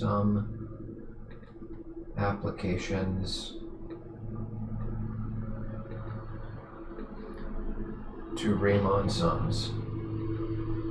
So if you want to see like the details of how that works, how all the formulas I'm about to show you actually come into being, that's where you would want to go. I am not going to go over the derivation here because 1, I've already done it, and 2, we're already almost 2 hours in here. So yeah, in the interest of time and for convenience's sake, I won't go into too much detail over how our integration formulas come about. Just know that you can chop these areas up into little rectangles like this. Now, these little rectangles do not exactly give you the area, they only give you an approximation of the area under the curve. But as you will see if you go watch these 2 videos, if we make these rectangles really, really thin, the more we decrease the width of these rectangles, the more precisely the sum of their areas approximates the actual area under the curve. And in the limit where the width of these rectangles approaches 0, we end up with all these nice integration formulas, which are basically just the reverse of our derivative formulas, conveniently enough. But yeah, that is the approach that we take. We chop things up into little pieces that are much more manageable, and we make as many of these little pieces as we can. We make them as thin as possible so that we can make the part of them that's varying, in this case their height, we can make it approximately constant. If you make your rectangles narrow enough, then the change in y, or I guess in this case the change in v between 2 points, is basically negligible. If you make these rectangles thin enough, then the difference in v between this point and this point down here is basically non-existent, and you can treat it as having an approximately constant velocity for a very, very, very tiny sliver of time. Calculate the displacement using the constant velocity times time formula to get a tiny displacement. Rinse and repeat for every single one of these really tiny time intervals, and add up all those tiny displacements to get an approximation of what your total displacement will be. If you make the rectangles thin enough, then this assumption of the velocity being constant over tiny time intervals becomes truer and truer as you go. So that is the underlying logic of integration. But to actually evaluate the true area under a curve between 2 points, you would use what is called an integral. So if I want the area between points A and B over here, I would say the integral from A to B of my function, I guess in this case it would be v of t, with respect to my independent variable, the thing on my horizontal axis is t, so dt. This would equal the area between A and B, equals the shaded orange region. Area of shaded orange region. Well, I guess it's not looking so orange anymore since I've written all over it, or drawn all over it rather. But you get what I'm trying to say here. Area of the area of shaded orange region. That is what an integral can do for you. So to evaluate an integral, you would actually need to know this function over here. There's a name for this function that's inside of the integral. This is called the integrand. This thing is called an integrand. The thing being integrated, the function being integrated, is called an integrand. And then this dt over here tells you what variable you're integrating with respect to. And in order to be able to evaluate an integral, the variable that this integrand uses has to agree with this differential over here. So this thing is a differential.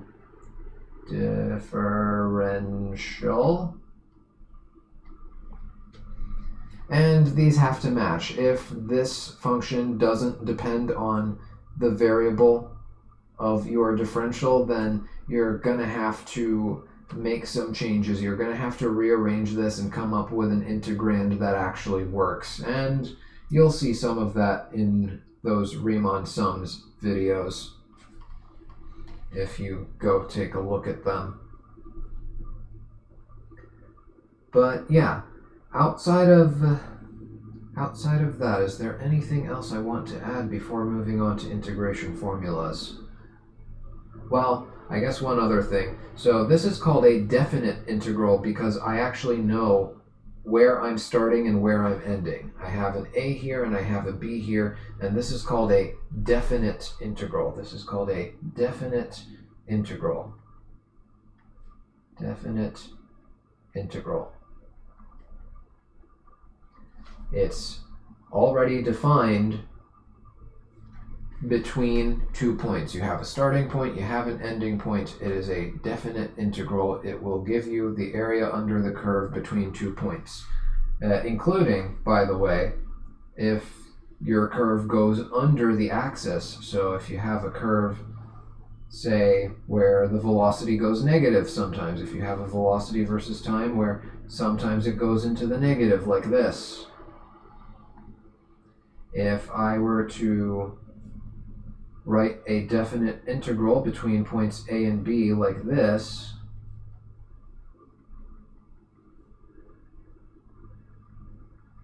the definite integral takes into account the fact that this is below the axis and that this is going to lead to negative displacement over here. When your velocity is negative, your displacement is negative, you're moving backwards, and that's already taken into account by an integral.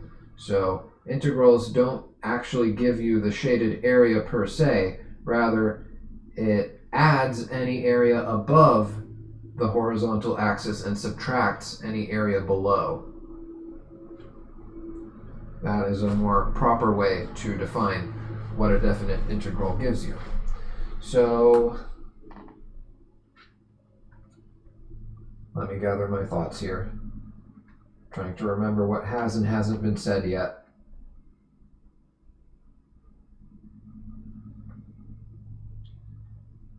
So a definite integral is what you are usually going to end up with if you need to calculate an actual value. A definite integral is supposed to give you an actual value, or sometimes if you're not given numbers for a and b, you might just be given, constants, and you might be writing an expression for, I guess in this case, the displacement that this graph is showing, rather than an actual number.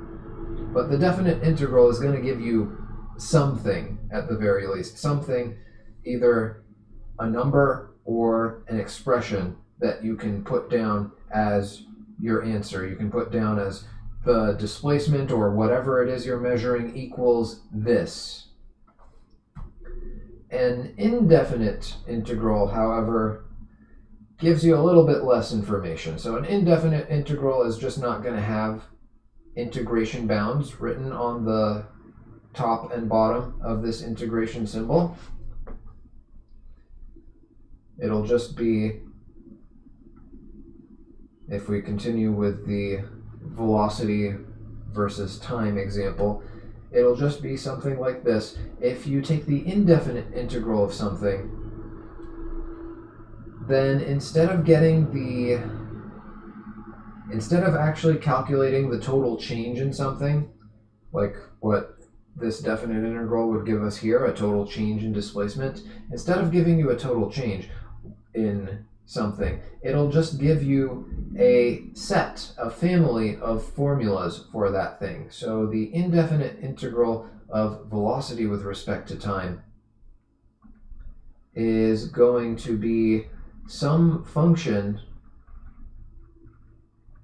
that tells you position as a function of time adjusted by some constant which you won't know unless you have enough information to figure out what that constant is. So let me give an example to make this a little more concrete. And let me actually go back to my control room screen so that I can keep up with anything that happens in terms of visual mishaps or chats or whatever. Let me see. That lawnmower is getting on my nerves. Why today? Why today?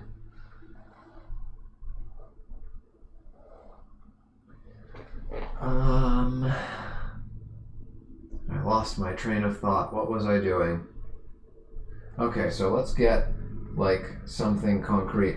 Let's say, for example, that I have velocity as a function of time for some moving object is, let's say it's 3t squared plus 5t minus 4, for example. This is not the type of velocity that you would see if you had a constant acceleration.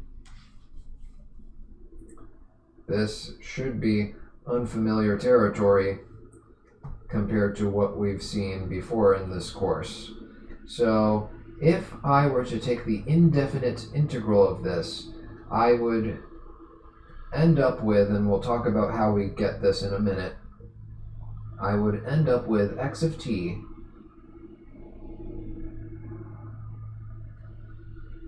equals, this is going to be t cubed, and then plus 5 halves of t squared minus 4t, and then plus a constant.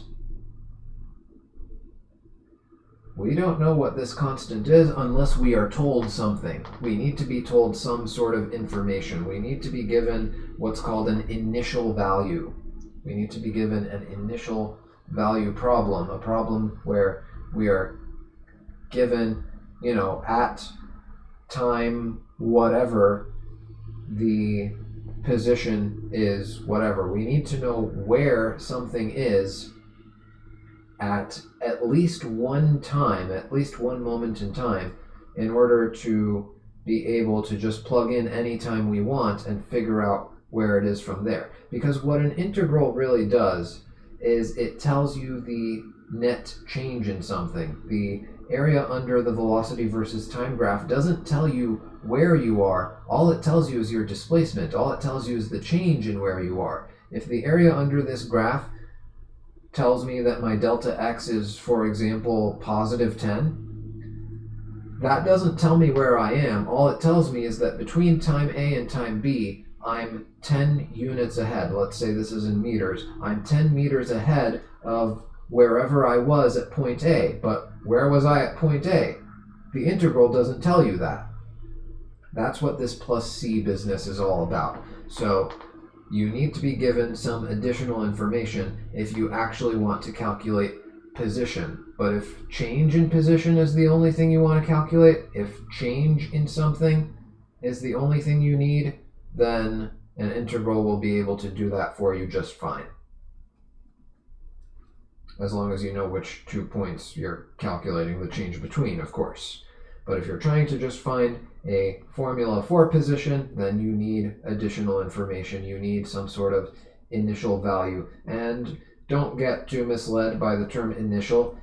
Usually, the initial value you're given is going to be at t equals 0, where you are initially. But any t will work. If they tell you where you are at t equals 5 seconds or t equals 500 seconds, anything you can plug in will allow you to solve for this constant value. So now let's go into how I even got this from this. You really just reverse everything you did with derivatives. All you have to do is reverse whatever you did with derivatives to do integrals. So, the power rule for integrals. The power rule for integrals says integral of a power function, integral of a function written as x to the n. This would be integrating with respect to x, of course. The integral of x to the n with respect to x is going to be, instead of, so when we were taking derivatives, we would multiply by the exponent and then subtract 1. Well, now we do the opposite. Now we add 1 to the exponent, x to the n plus 1, and we divide by the new exponent. So we reverse the order. We mess with the exponent first, and then we, in this case, divide. Whereas with the derivative, not only did we not divide, we multiplied, and we multiplied first, then we messed with the exponent. Here it's the opposite. You mess with the exponent first, and then you divide. And then, of course, plus a constant. Let's see if that works. So if I have 3t squared, for example, the integral of 3t squared with respect to t, well, this is going to be, according to this rule, t squared becomes t to the 2 plus 1 becomes t cubed. So we've got 3 times t cubed, and then divide by the new exponent. Divide by this 3. And the 3 and the 3 cancel out, and you get t cubed, and of course you've got a plus c. And if I did this right, then taking the derivative of this should give me back what I started with, should give me back this integrand. So if I take the derivative, of t cubed plus c, derivative of t cubed is 3t squared, plus the derivative of a constant is 0. So we get back 3t squared. That is what we started with. Perfect.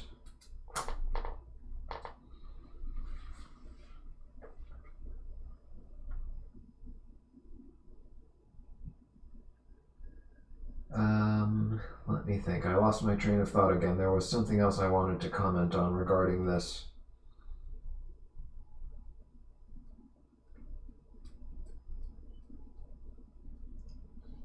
Think.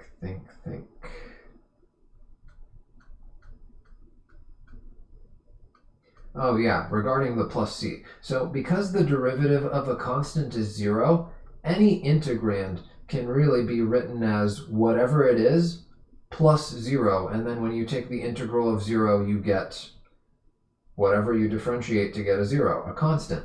This tells us that integration and differentiation aren't one-to-one processes. There's only one derivative for every function, but a single function can be integrated into more than one function. If you take the antiderivative of a function, you get a whole family of functions, because all of those functions can be differentiated into the same thing. So if I have, we'll just go with this t cubed example. If I have t cubed plus 10, or t cubed minus 600, or t cubed plus, I don't know, 0.07 times the square root of 3, or whatever. If I take the derivative of each of these, if I take the derivative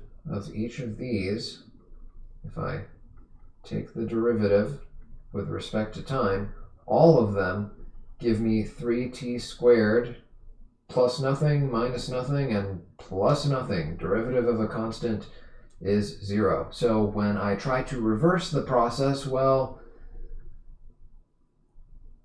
what do I reverse it to? If I start with 3t squared, I have no idea if it's a t cubed plus 10, or a t cubed minus 600, or a t cubed plus this silly expression, or whatever it may be.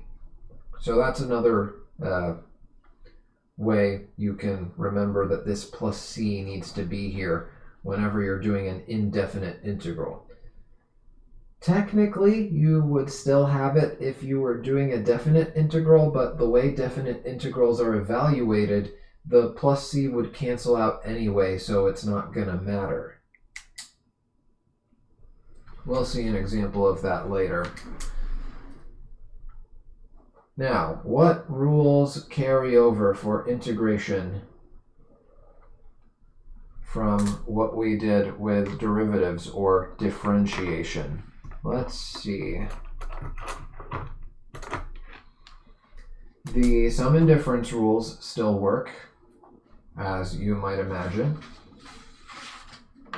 Right, this rule over here, the derivative of a sum is the sum of the derivatives. Same thing works for integrals. If you were doing the integral of a sum of multiple functions, if you were doing the integral of f of x plus or minus g of x with respect to x, this is the same as integrating f of x and then adding or subtracting, as the case may be, the integral of g of x. If you can separate your terms across addition and subtraction, you can do that. You can't do it across multiplication and division, though. Those have separate rules that we won't get into, because that's like second semester calculus BC topics, which you definitely don't need to know for the AP Mechanics exam.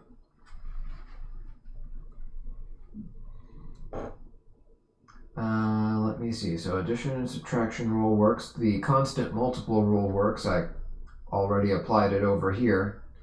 You can actually, if you have a constant, you can factor it out of, you can even pull it just outside of the integration symbol itself. So the integral of a constant times a function with respect to x can be rewritten as that constant times, and then you do the integration to the function itself and multiply the constant after integrating. It doesn't matter whether you do it before or after, same thing. You end up with the same thing in the end. So the constant multiple rule still applies to integrals. Addition and subtraction rule still applies to integrals. What about the chain rule? Well, there is a sort of reverse chain rule that you can do for integrals. There is a way to reverse the chain rule process for integrals. Let me take a look and see what they have in terms of that. Let's see what they've got on the formula sheet. Okay, so it doesn't look like they make you do U-substitution outright. You could, again, the same way they simplified the derivative formulas for exponential, logarithmic, and trig functions, it looks like they've done the same thing for the integral versions as well. But I would still prefer that you learn the U-substitution process anyway. So let's do that really quick. Let's do,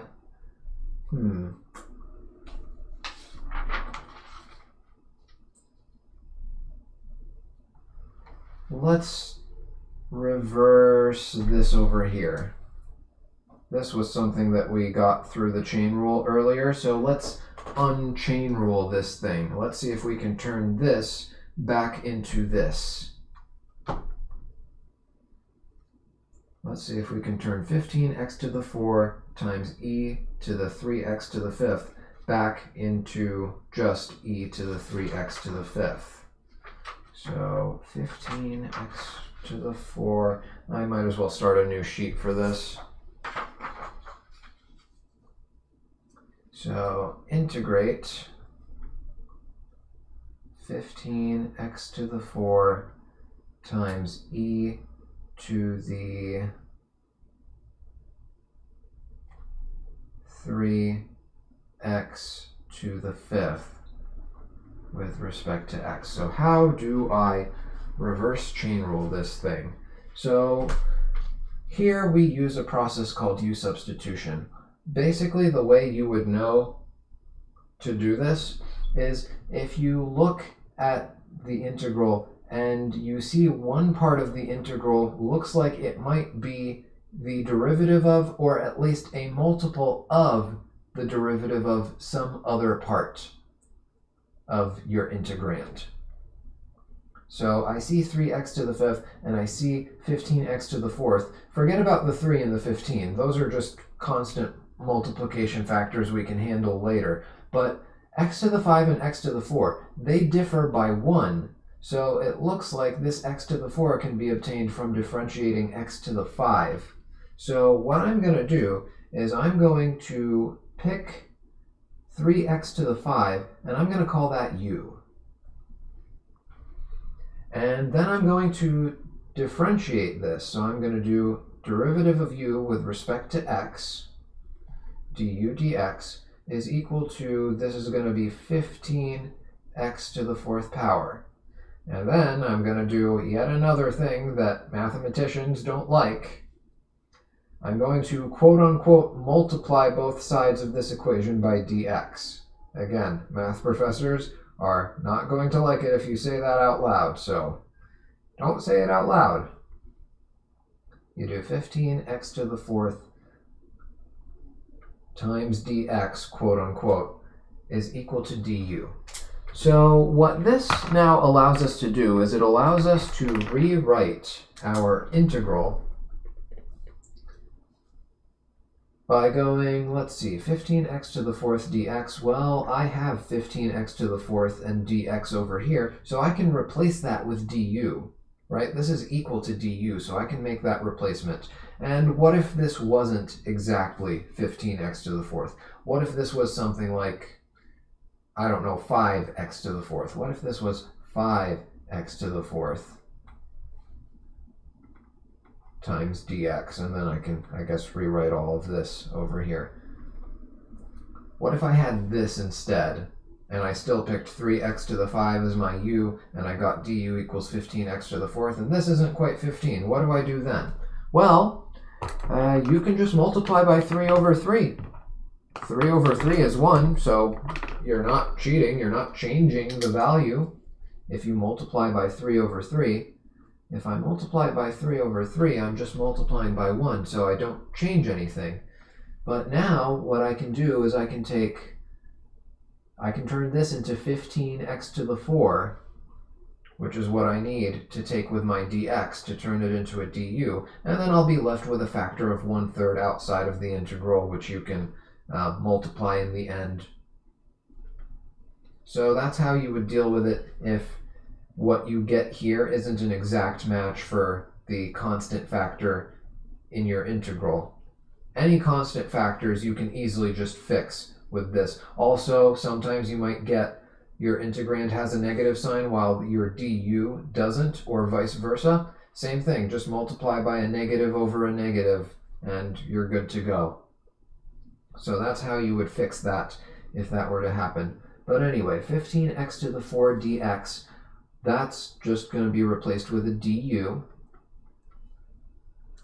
And then e to the 3x to the 5th, well, that's e to the u.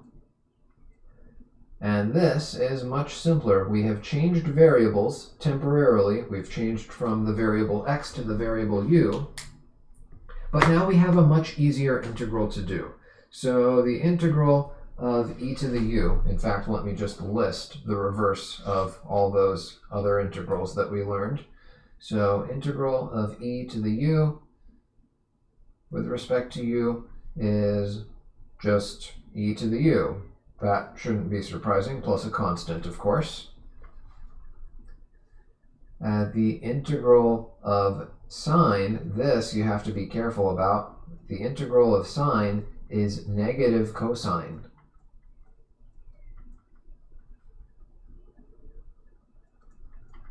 the integral of cosine is positive sine.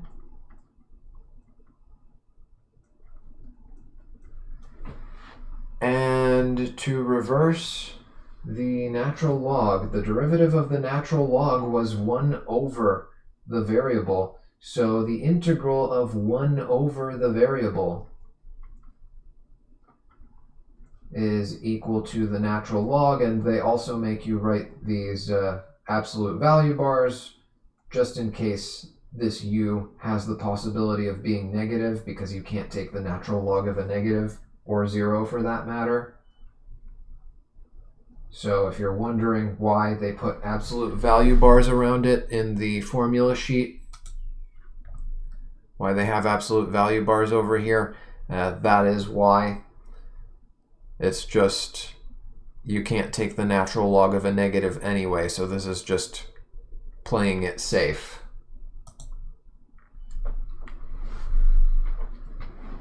And yeah, those are the formulas that you would need to know, and also the power rule formula that we saw earlier. So those are the formulas you would need to know. Now, it does say for the natural log, it does say x plus a. We'll get into that. We will get into that.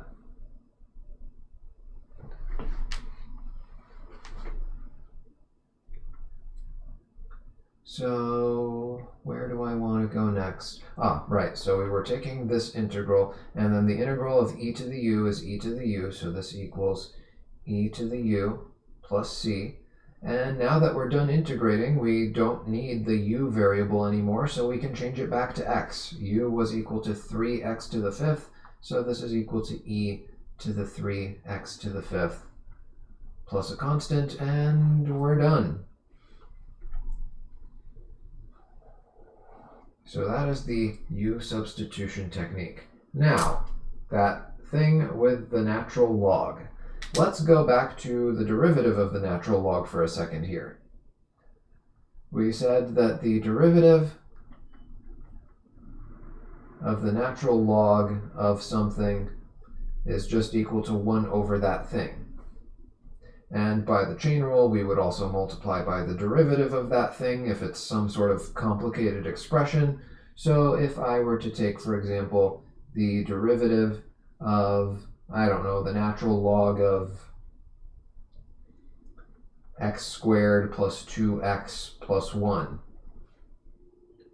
then we would do 1 over x squared plus 2x plus 1 times the derivative of x squared plus 2x plus 1 times 2x would be the derivative of x squared, and then plus derivative of 2x is 2, and plus derivative of 1, derivative of a constant is 0, so that's all we would have.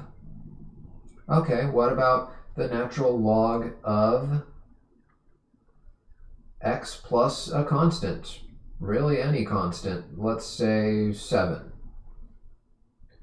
Okay, we would do 1 over, derivative with respect to x of natural log of x plus 7 equals 1 over x plus 7 times, what's the derivative of x plus a constant? Well, the derivative of x is 1, plus the derivative of a constant is 0, so no change. So then it follows from this that the integral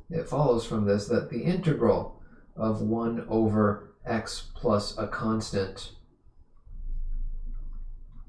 would just be the natural log of x plus that constant with absolute value bars and plus an arbitrary constant. So that explains that little x plus a mystery, in case you were wondering about all that business over here. Oh, and also you see that it's written, so I wrote it as 1 over x plus a, and then the dx, you can also move the dx into the numerator 1 dx is just dx after all. So if you see it written like this, if you see dx over x plus a or dx over x, if it helps you to separate that into 1 over the denominator and then move the dx over to the right where it usually is, go ahead and do that. You're not violating any rules. So just be aware of that. They might put the dx in the numerator if your integrand happens to be some sort of fraction. Perfectly fine. Nothing weird is going on. There is no new rule. It's just how fractions work. And let me think. So that covers integration rules, the substitution rule and the integration formulas for common types of functions.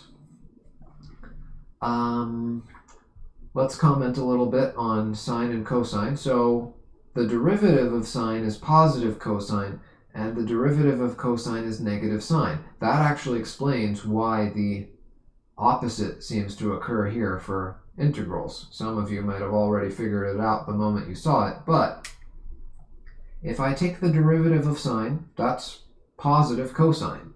If I take the derivative of regular cosine, I would get negative sine. So the integral of positive sine should be the reverse. The integral of positive sine should be a negative cosine. And in fact, you can double check it by just taking the derivative of negative cosine. Derivative of negative cosine is negative sine, which is positive sine. So just be very careful, because a lot of people forget when integrating sine, they forget this negative over here. So just slow down when you're doing integrals involving trig functions.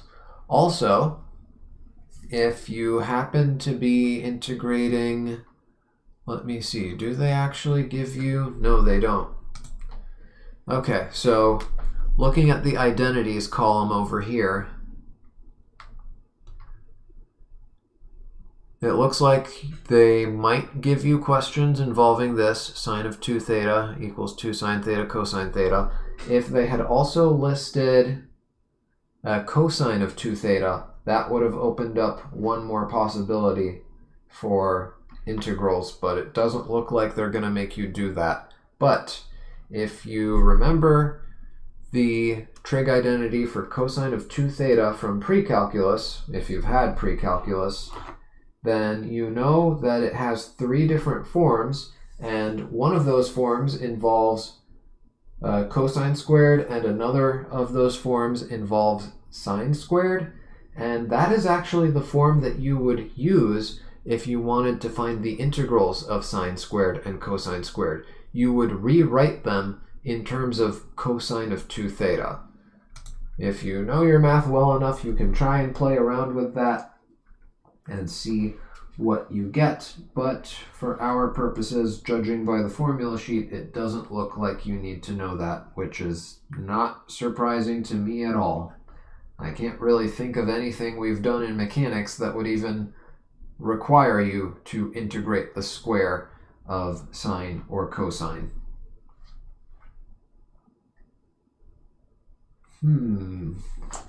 Now that we have that done,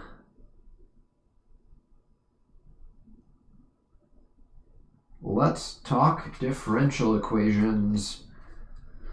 Let's talk differential equations. Maybe I can actually finish this in under 3 hours today. That would be great.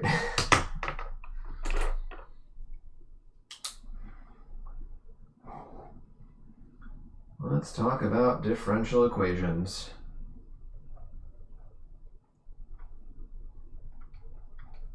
What on earth is a differential equation? You will probably end up with differential equations on your free response questions. You might end up writing something, turning it into a differential equation, and then either leaving it at that or turning it into some sort of integral that you might need to do for part of an FRQ. Differential equations. So what are they? They are equations that have derivatives in them. So for example, I might have something like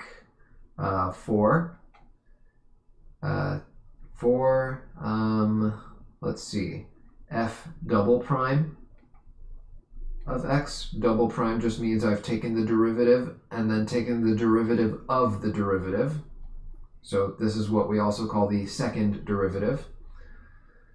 Plus, let's say, 3f prime of x minus 2 equals whatever. Let's say it equals x squared plus 2x.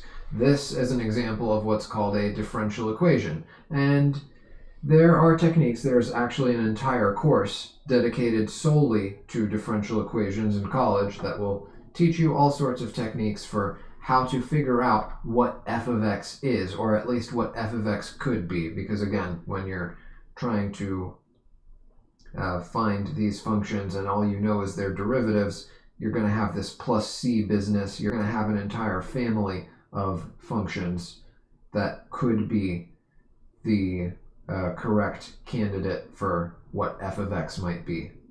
Oh, and come to think of it, I could have just called this minus 2 f of x if I wanted to. Having f of x in your differential equation doesn't change the fact that it's still a differential equation.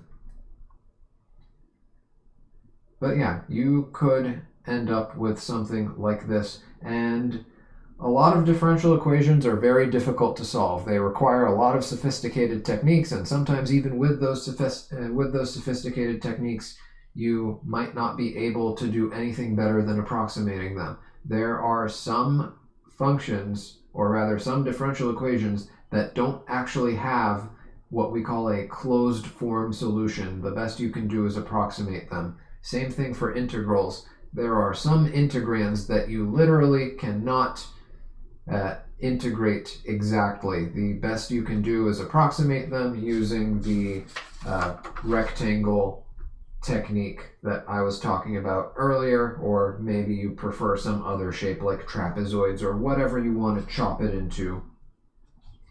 But you can approximate it to whatever precision you desire, so that's the saving grace, I guess. If you want more precision, just make the rectangles thinner and thinner and thinner, but you won't be able to get an actual formula. You will just have to do repeated calculations and add up all of those calculations over and over and over again. It's a huge chore that's better left to computers that can just automate the process and do all those micro calculations in seconds for you. Now, where was I? Right, so some differential equations are going to have closed form solutions, others not solvable. The best you can do is approximate them, and even the ones that are solvable can be pretty tough. They might require a lot of work. We are only going to see two kinds of differential equations in AP Physics C Mechanics. There are only two kinds of differential equations, really simplified cases that we will see. The first type is going to look like this. So it's going to be a derivative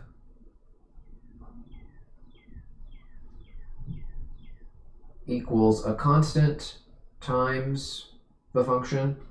We can also call this f prime of x equals a constant times f of x.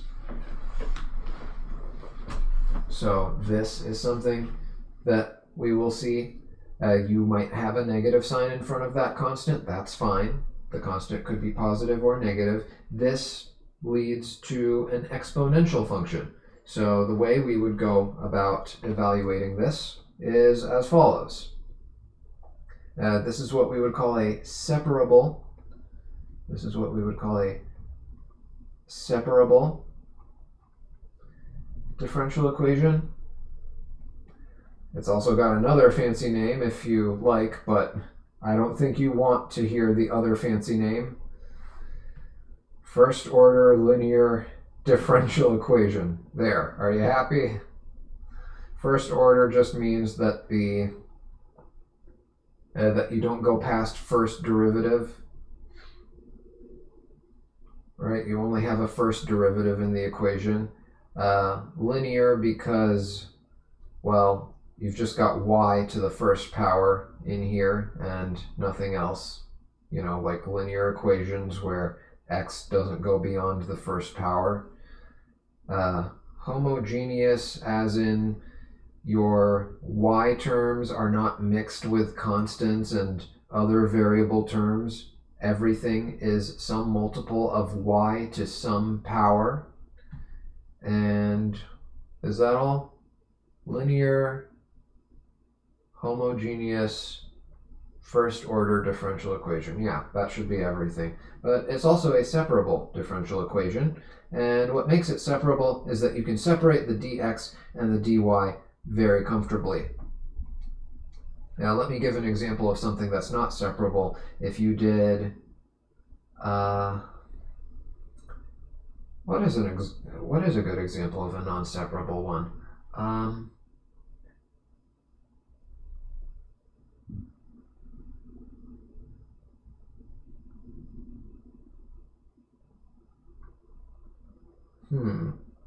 I can't think of one off the top of my head for some reason. Let me think of an example where it wouldn't be separable. If we did something like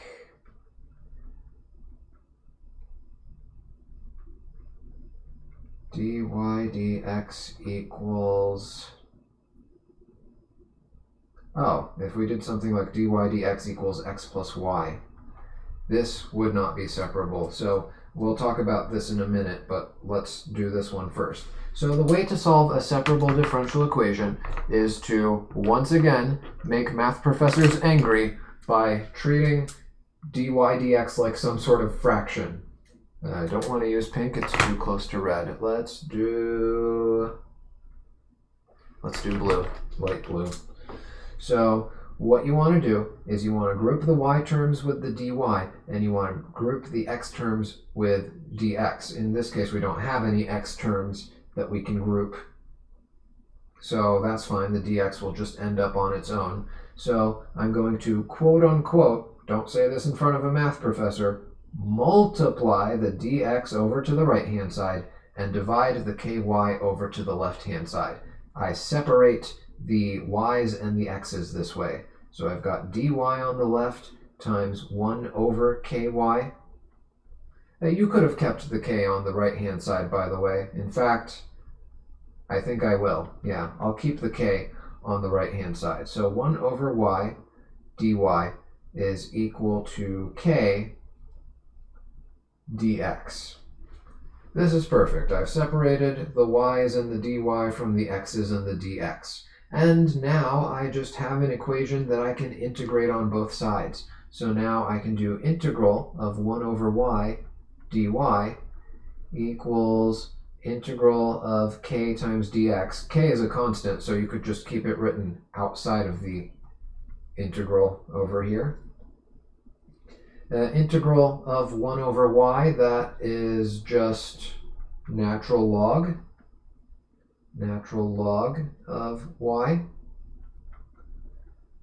plus a constant, we'll call this c1, equals, and that's reminding me there's something we didn't show when doing integrals. I'll go back to it if I remember, but if not, it should be covered in one of my Riemann sum videos anyway, so even if I forget to do it, if you look at those videos, you'll be fine.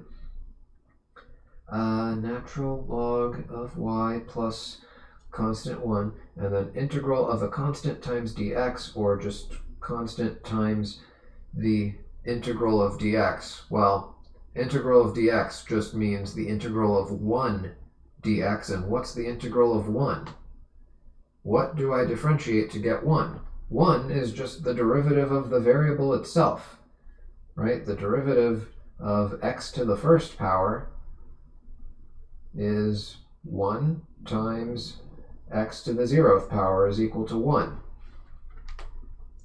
So yeah, the antiderivative of 1 is just whatever variable you're integrating with respect to, is just x.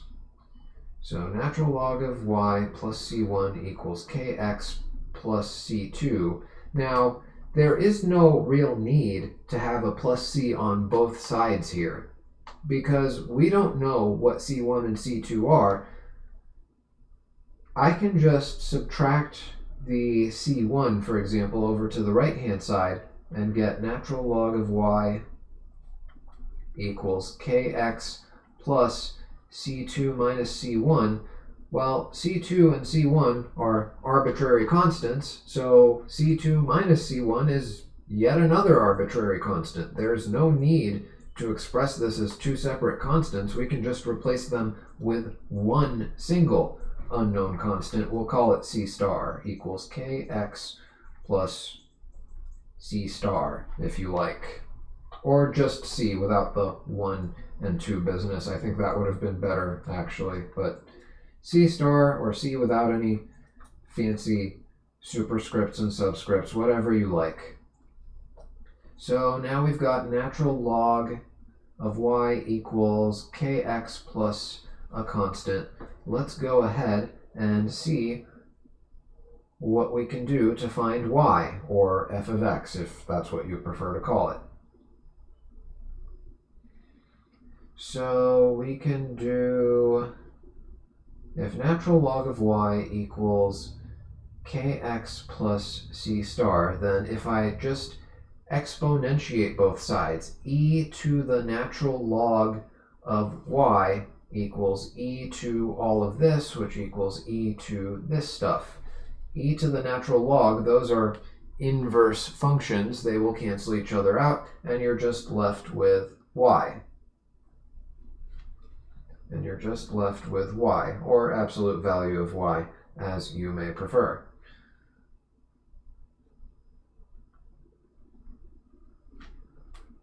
Equals e to the kx plus c star. This can be rewritten, e to the kx plus c star. This can be rewritten as e to the kx times e to the c star. That's just the rules of exponents. E to the a plus b equals e to the a times e to the b is basically what I'm doing here. Just rules of exponents. And if you've made it this far in the course and you don't know your rules of exponents, maybe it's time to go grab the pre-calculus book from OpenStax and start reviewing. But anyway, e to some arbitrary constant is, you guessed it again, another arbitrary constant. So I can just turn e to the c star into my final c, and I'll move it to the front because it looks nicer that way. And you get e to the kx. How about that? So you get y equals, I guess because of the absolute value bar, plus or minus some constant times e to some other constant times x, except this other constant will usually be given to you in the problem. So if you see a first order linear homogeneous differential equation with just this one term, all you have to do is go through this process and you're going to get some sort of exponential function out of it. This is most often encountered with air resistance problems, where your air resistance is going to be going to vary linearly with velocity. So instead of a y over here, you're going to have velocity, and instead of x, you're going to have time. And you'll have derivative of velocity with respect to time, rate of change of velocity with respect to time.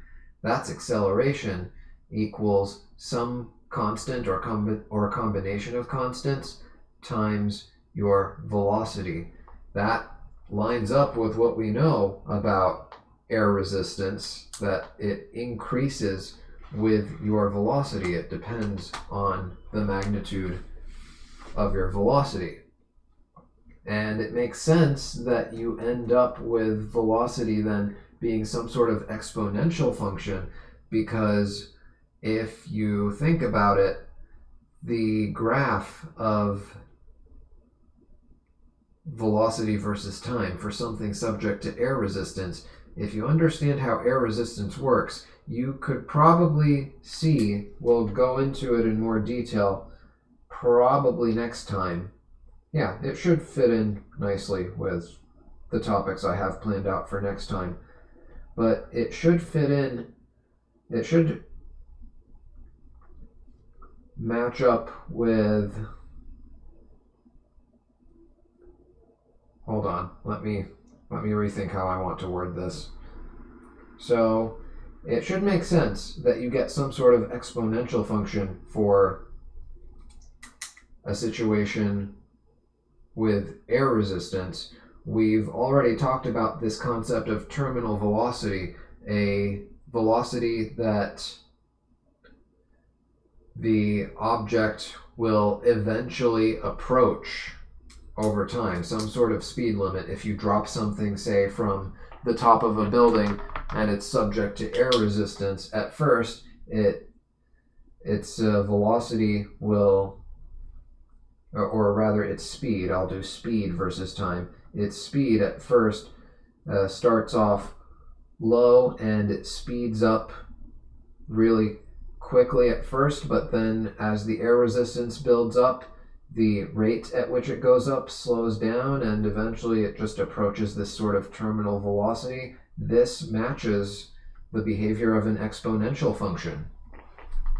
This matches the behavior of an exponential function nicely. It also works in reverse, by the way. If you throw something and its initial speed is not 0, but it's subject to air resistance, it starts at a high speed and then it decays, it slows down until it reaches some sort of terminal velocity. Either of those scenarios, you're either working with a positive or a negative exponential function, and since it's decreasing, I guess this constant is going to have to be negative as well. So that's something that I would expect to see in air resistance problems. We'll dig into that and see some examples of it next time, I'm pretty sure. And if not next time, then it'll be the time after next. Which either way, I would hope is just gonna all be this weekend. I'm thinking of Saturday, and then, if needed, also Sunday.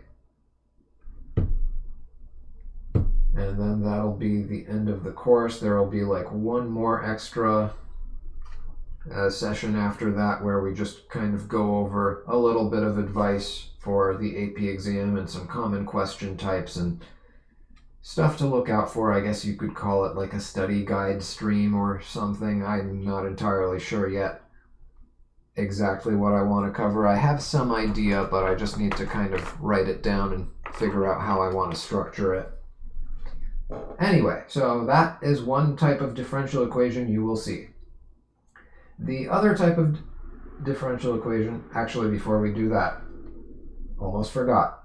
What about a non-separable differential equation? So what is the problem with this, and why is this not going to be on your AP exam? Well, if you try to separate the x and y here, how are you going to do that exactly? Because the only thing we can do to separate the dy from the dx is multiply the dx over to the right. Okay, let's try and do that over here. So let's try and do dy equals x plus y times dx. Okay, but now you've got a mix of x's and y's with this dx, and you can't just subtract y on both sides, because this is actually x dx plus y dx if you distribute. So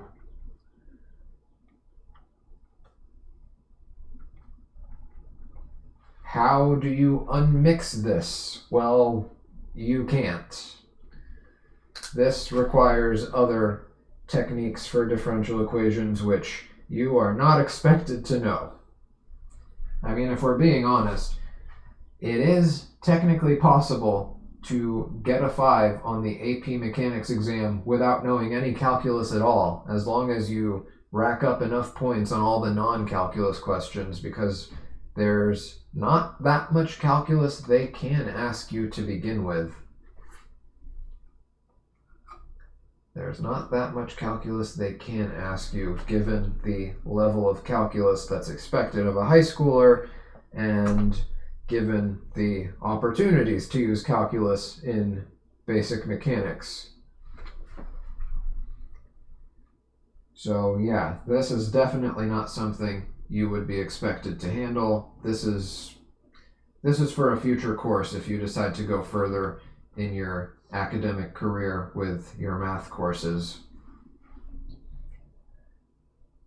Okay, now we can talk about another differential equation you will see, another common format you will see, and this one I'm just going to state without proof if you have the second derivative. So if I take the derivative of something twice, if I take this derivative operator twice, then the way we would write it is d squared dx squared of your function, let's call it y, equals a negative and then some constant again, and then times your variable x. Here the negative actually needs to be there. So another way you could write this, of course, is f double prime of x equals negative kx. That's another way you might see it written. Or you might also see this y moved into the quote-unquote numerator of this derivative operator, so it would be written as d squared y dx squared. So if you see that, it just means second derivative. It just means the derivative has been taken twice.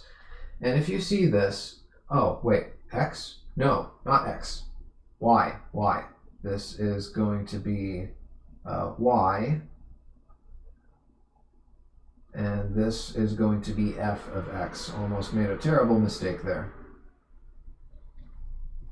So second derivative of some function y equals some negative constant times that function y. If you see this, there are only two possible solutions that you would consider. There are only two possible solutions that you would consider. There are only two functions that, when you differentiate them twice, give you the same function multiplied by a negative and possibly by some constant. Those two functions are the sine and cosine function. Why? Well, let's take a look at what happens if I take the derivative of sine twice. We know that the derivative of sine, the first derivative of sine, is cosine. You know what? Let's do this on a separate page. There isn't enough room for this here. Let's do it over here. We know that the first derivative of sine is cosine. And if I take the derivative again, if I take the derivative of cosine now, so the second derivative of sine, which is the derivative of cosine, that's equal to negative sine. Similarly, if I take two derivatives of cosine, if I take the first derivative of cosine,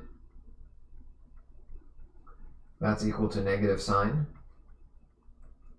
And if I take the derivative of, again, if I get the second derivative of cosine,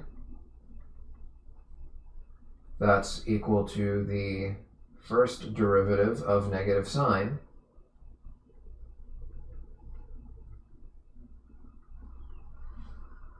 That's equal to negative, and then the derivative of sine is cosine. So if I take the derivative of sine twice, I get negative sine. If I take the derivative of cosine twice, I get negative cosine. And you might get some constant factor multiple in addition to that negative if you had something like, if I take the second derivative of sine of, for example, 3x.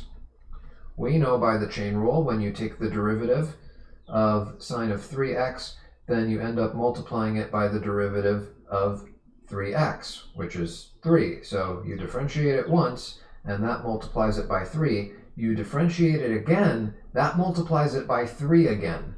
So you end up with negative and then 3 squared and then sine of 3x. This should look familiar. You saw this somewhere before. Hopefully, again, like I said the last time we brought this up today, hopefully it hasn't been long enough that you've completely forgotten, but simple harmonic motion. We see this in simple harmonic motion. The time functions of simple harmonic motion are what? X of t equals amplitude times, we tend to use cosine, but you could use sine as well, cosine omega t plus phi, and then v of t is the first derivative of that, which is going to be derivative of cosine is negative sine, so that's negative a and sine of omega t plus phi, and then by the chain rule, derivative of omega t plus phi, derivative of omega t is just omega, we're differentiating with respect to t of course, and plus derivative of phi, phi is going to be some sort of constant starting phase angle, derivative of a constant is 0, so all we have to multiply by is the omega.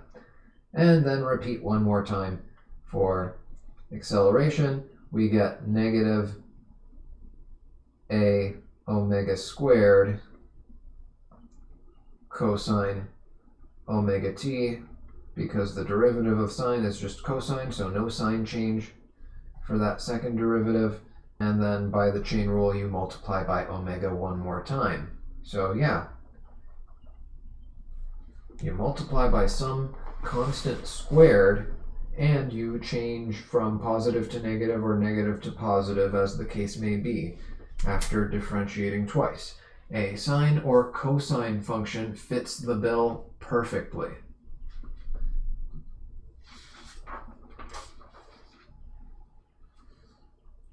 And we will see later when we revisit simple harmonic motion, we will see in either the next stream, if I can fit it all into one stream, or the stream after next, we will see how we end up with a second order linear homogeneous differential equation that can be solved to give us these three formulas for our simple harmonic oscillating objects.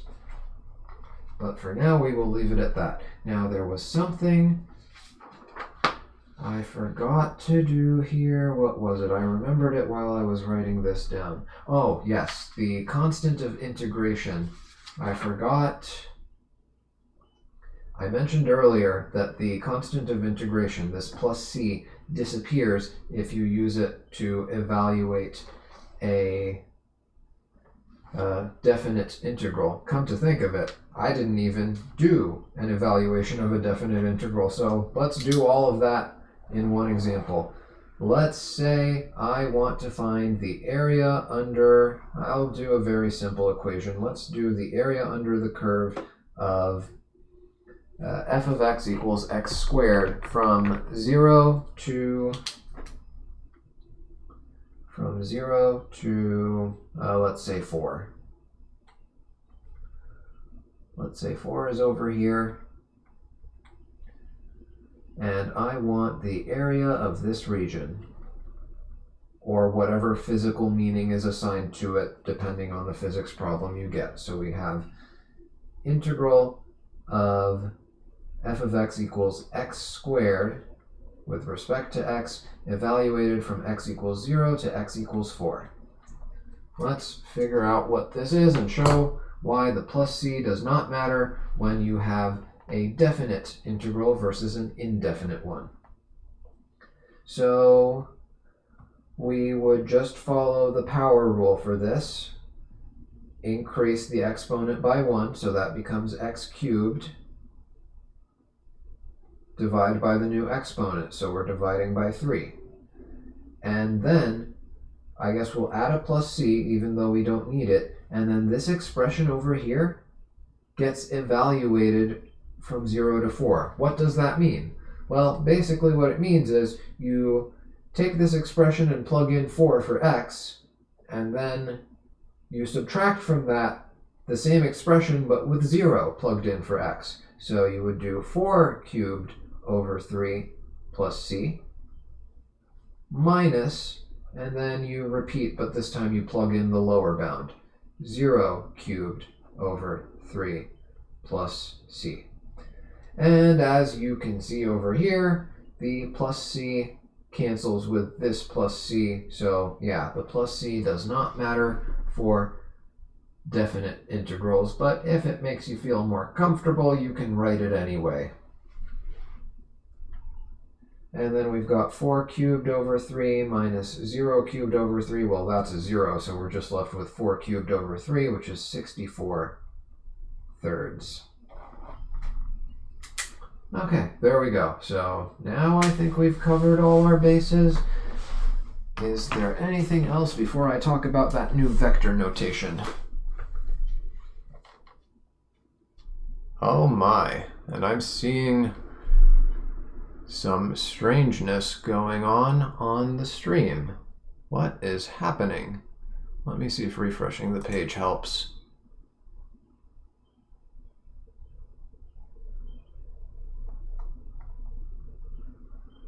Okay, that's working. I wonder why it did that. Hold on.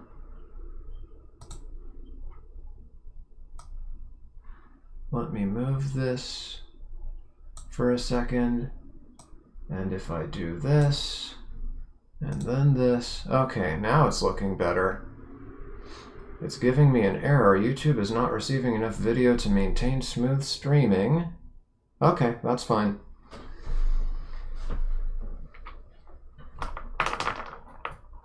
Oh, yeah. I'm seeing a bunch of dropped frames. Huh.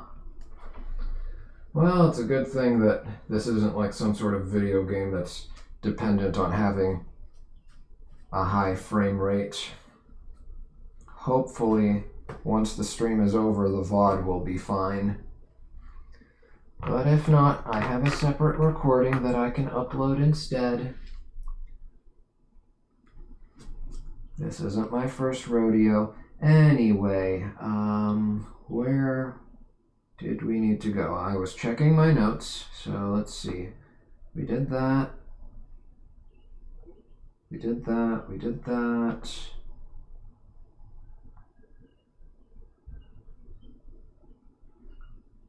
We did that. We didn't really do an initial value problem, but we talked about them, and we'll do one next time for sure. Ah, finding average value. Yes, that's another thing. So one thing that integrals can help you do is find the average value of a function. Oh, and it looks like whatever error we were having with the stream has resolved itself. Nice. Maybe it's a good thing that I needed to take a pause to look at my notes. And it's already evaporated from my mind. What were we doing again? Average value of a function. So how to find the average value of a function using integrals. This is really, really easy. Average value of a function over a specific interval, of course. So to find the average of something, what do? You add up all the values, and then you divide by the number of values. Well, with integration, we can do, if I have something like velocity versus time, normally you would calculate average velocity using a position versus time graph, but you can get it from a velocity versus time graph. So if I have a velocity versus time graph that just looks wavy and weird and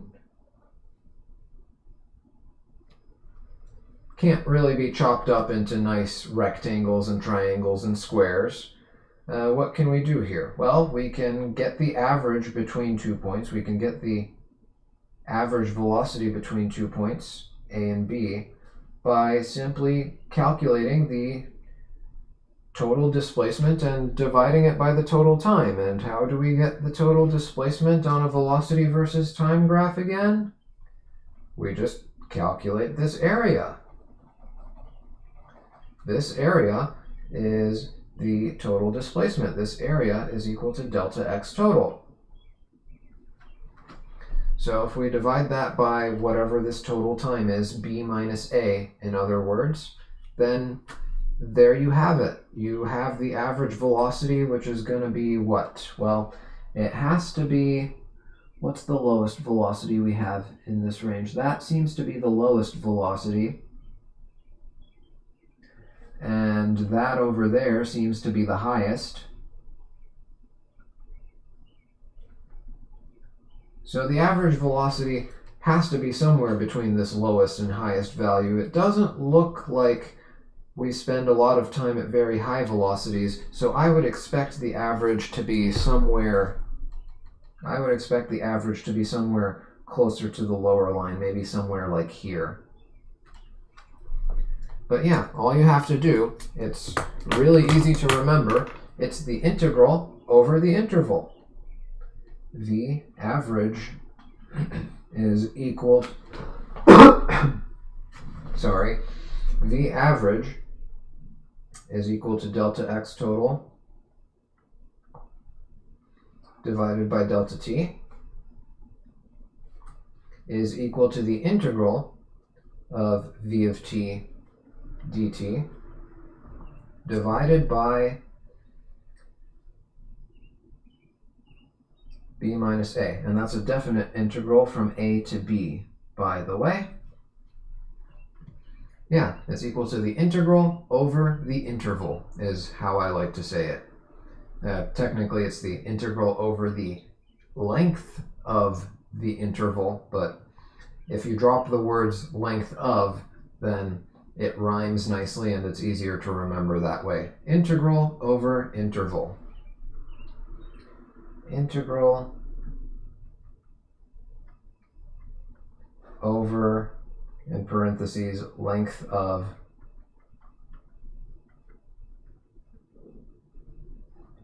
interval.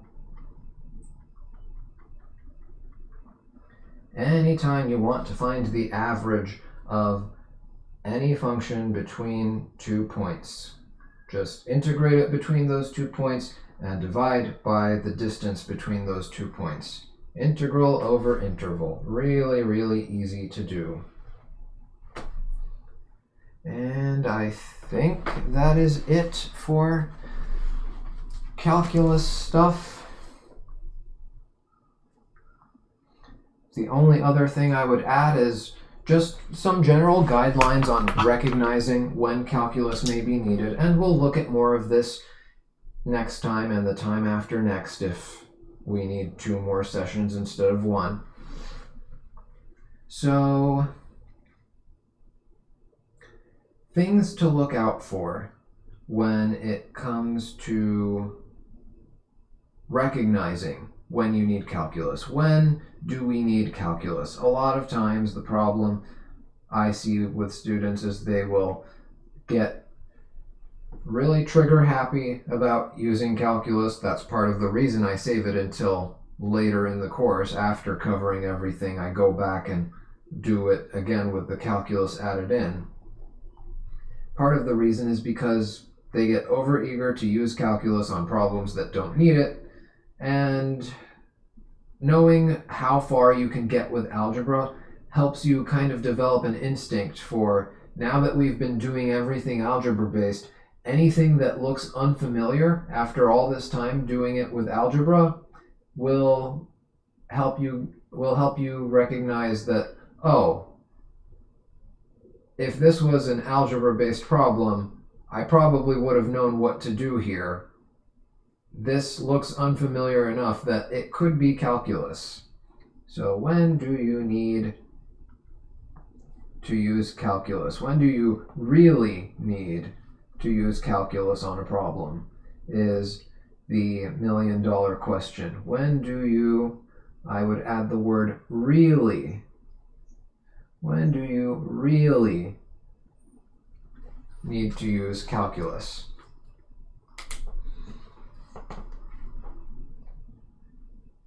Some things to note would be anytime that you have, as I've been saying multiple times today, anytime that the graph of a function isn't just some nice straight line or a set of straight lines connecting to each other and giving you a shape that you can chop up nicely into squares and rectangles and triangles and whatnot.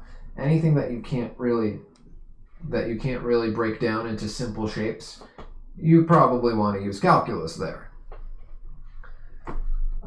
Anytime that really things that you're used to or have gotten used to as being constant that are no longer constant, that is when calculus comes into play. Calculus is for when things are varying, when things are changing. So, for example, when do we use calculus to calculate work? Well, we've been calculating work as force times displacement, but this is assuming that the force is constant. So what happens if the force is variable? What happens if the force changes as you change in position? What if the force at one position is different from the force at another position? That is when you would need to use calculus. You would use, in this case, an integral, and you would take very, very small displacements over the course of which the force is approximately constant, and you would calculate the work over that tiny displacement, and then do the work over the next tiny displacement, and the next one, and the next one, and the next one, and an integral is what does that for you. An integral takes something that's varying and makes it constant for a very, very small change in the other variable in your equation. If you take the other variable in your equation and just take very small changes in it over the course of which your other variable that depends on it is approximately constant, and then you just add all of those little changes and accumulate them, that's what an integral does. An integral is really just a sum. An integral is a sum with a lot of little terms that are being added up to one final value. Another hint that something might use an integral is the fact that this is multiplication. Multiplication implies integrals. Things that you used to multiply when at least one of the two things was constant.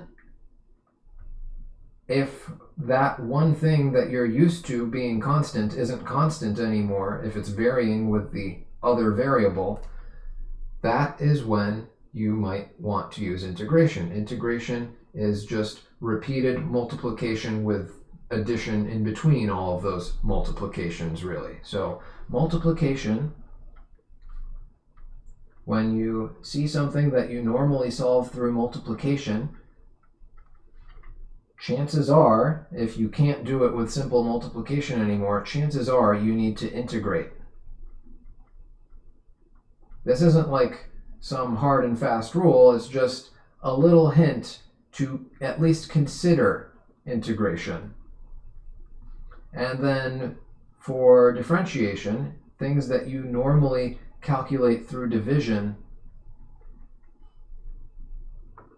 if it can't be done through a simple division process anymore, then chances are the way you would calculate it is through differentiation or derivatives.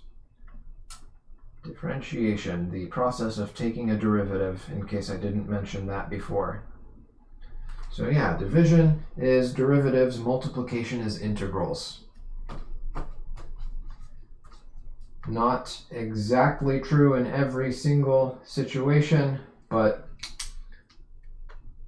when you see any sort of multiplication formula that isn't going to work nicely for you anymore with just multiplication, consider integrating. Anytime you see something that usually is resolved by division but won't be resolved so nicely by division anymore, try differentiation instead. You will, with experience, just kind of pick up on when to use each of these processes or whether to use either of them at all. And we will look at a lot of our old formulas in the next stream and see how they change when calculus is involved. But you can probably guess. F delta x over here, if you're trying to calculate work, it turns into integral of f as a function of x integrated with respect to x.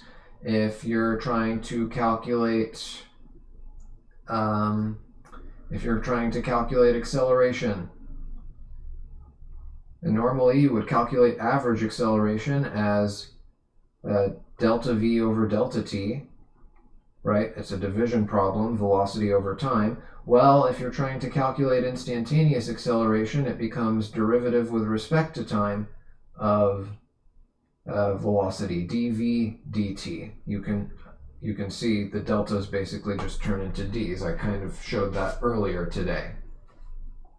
So yeah, your divisions turn into differentiations, your multiplications turn into integrations, but with the integration, you also have to make sure that one of the variables being multiplied is actually a function of the other variable being multiplied. And the other thing is you need to double check which one actually varies with which, because sometimes it's not so obvious. Like this could have been x as a function of force df. How do we know that it's not? I'll put an x on here because it's wrong. How do we know that work is not calculated with x as a function of force with respect to force instead? Technically, I guess if you really wanted to and you had enough information to do it, this could work. But this isn't what we normally see. So yeah, with integration, there's that extra twist of making sure your variables, making sure that your variables agree with each other, that one variable depends on the other. Or if you have more than two variables, if you have like 3 or more, making sure that all of them can be rewritten so as to depend on just one of those variables or one additional variable that isn't even in the original equation. Like if I had to, I guess we could rewrite, if there was something varying with time over here, I guess there could be a scenario, not one that you would have to deal with on the AP exam, but like in higher level physics courses, you might have a scenario where you actually rewrite force and position as functions of time, and then you integrate them with respect to time. Or maybe not, let me think. I'm trying to think of something that I remember from multivariable calculus. I'll hold off on that thought, but my point is, whatever your differential is here, whatever variable your differential is going to be made out of, everything else in your integral needs to be a function of that variable, or be a constant, because constants won't do anything. They'll just get pulled out of the integral and multiplied into the result later. But yeah, those are the two things to look out for. Multiplication and division can turn into integration and differentiation oftentimes. And you'll get a better feel for it with more practice. Okay, last topic before we wrap things up. These two statements over here under the vectors column, the r equals ai hat plus bj hat plus ck hat, and this other equation for adding two vectors. So this is a type of notation that they haven't used on the AP exam before, and I don't really think they will use it this year, but who knows? I mean, I looked through the course and exam description and they listed one of those formulas, the r equals ai hat plus bj hat plus ck hat formula. So maybe they plan on asking a question or two involving that, but I don't know. It's just, if they really wanted you to learn this stuff, if they were really serious about you guys learning this stuff, I would have expected them to also rewrite the dot product and cross product formulas in their alternative versions, because these two formulas over here, a dot b and a cross b, these also have formulas that use this ijk business, and I don't see that here. So it's like they're trying to go halfway and achieving nothing. I feel like they would have been better off not even listing this to begin with, but I don't know what they're thinking. Just in case they do throw you one of these curveballs, here is how you deal with this. So, as you know, vectors have a magnitude and a direction, and in 2 dimensions or higher, they can be split into components. So let's say I have a displacement vector over here that represents 5 meters of displacement, and let's say this angle is 37 degrees, give or take, making this about 4 meters and making this about 3 meters. So I would call this displacement vector A, and then this would be AX, and this would be AY. So we've been using just magnitude and angle this whole time, just the magnitude of a 2-dimensional vector and the angle it makes with the horizontal or the vertical, as the case may be, and that has been enough for us for the entire course. Another way you could represent this is you could represent it using this angle bracket notation. You could say that your vector A, this diagonal vector over here, you could say it equals 4, 3. These are not coordinates, these are components. Notice I'm using angle brackets and not parentheses. 4, 3. What does this mean? This just means that I've got 4 for the x component and 3 for the y component. If you see a variable written like this and you want to find the magnitude of the variable, well, that's just Pythagorean theorem. The magnitude of a vector that's written in this format is simply equal to the square root of the sum of the squares of the components. Square root of 4 squared plus 3 squared. You know all this. You've seen it all before. It's just different notation. That's all it is. Now, another thing you can do is you can write this as the sum of 2 vectors. You can write this as 4 of some horizontal vector, which we will call I hat, plus 3 of some vertical vector that we will call j hat. These hat vectors, these I hat and j hat, what they are, they are called unit vectors. I hat, j hat, and k hat are unit vectors. Unit vectors. They have a value of just 1 in whatever direction they are facing. So really the most important thing that they have to their name is their direction. Their magnitude is always 1. Magnitude of a unit vector is always 1. Magnitude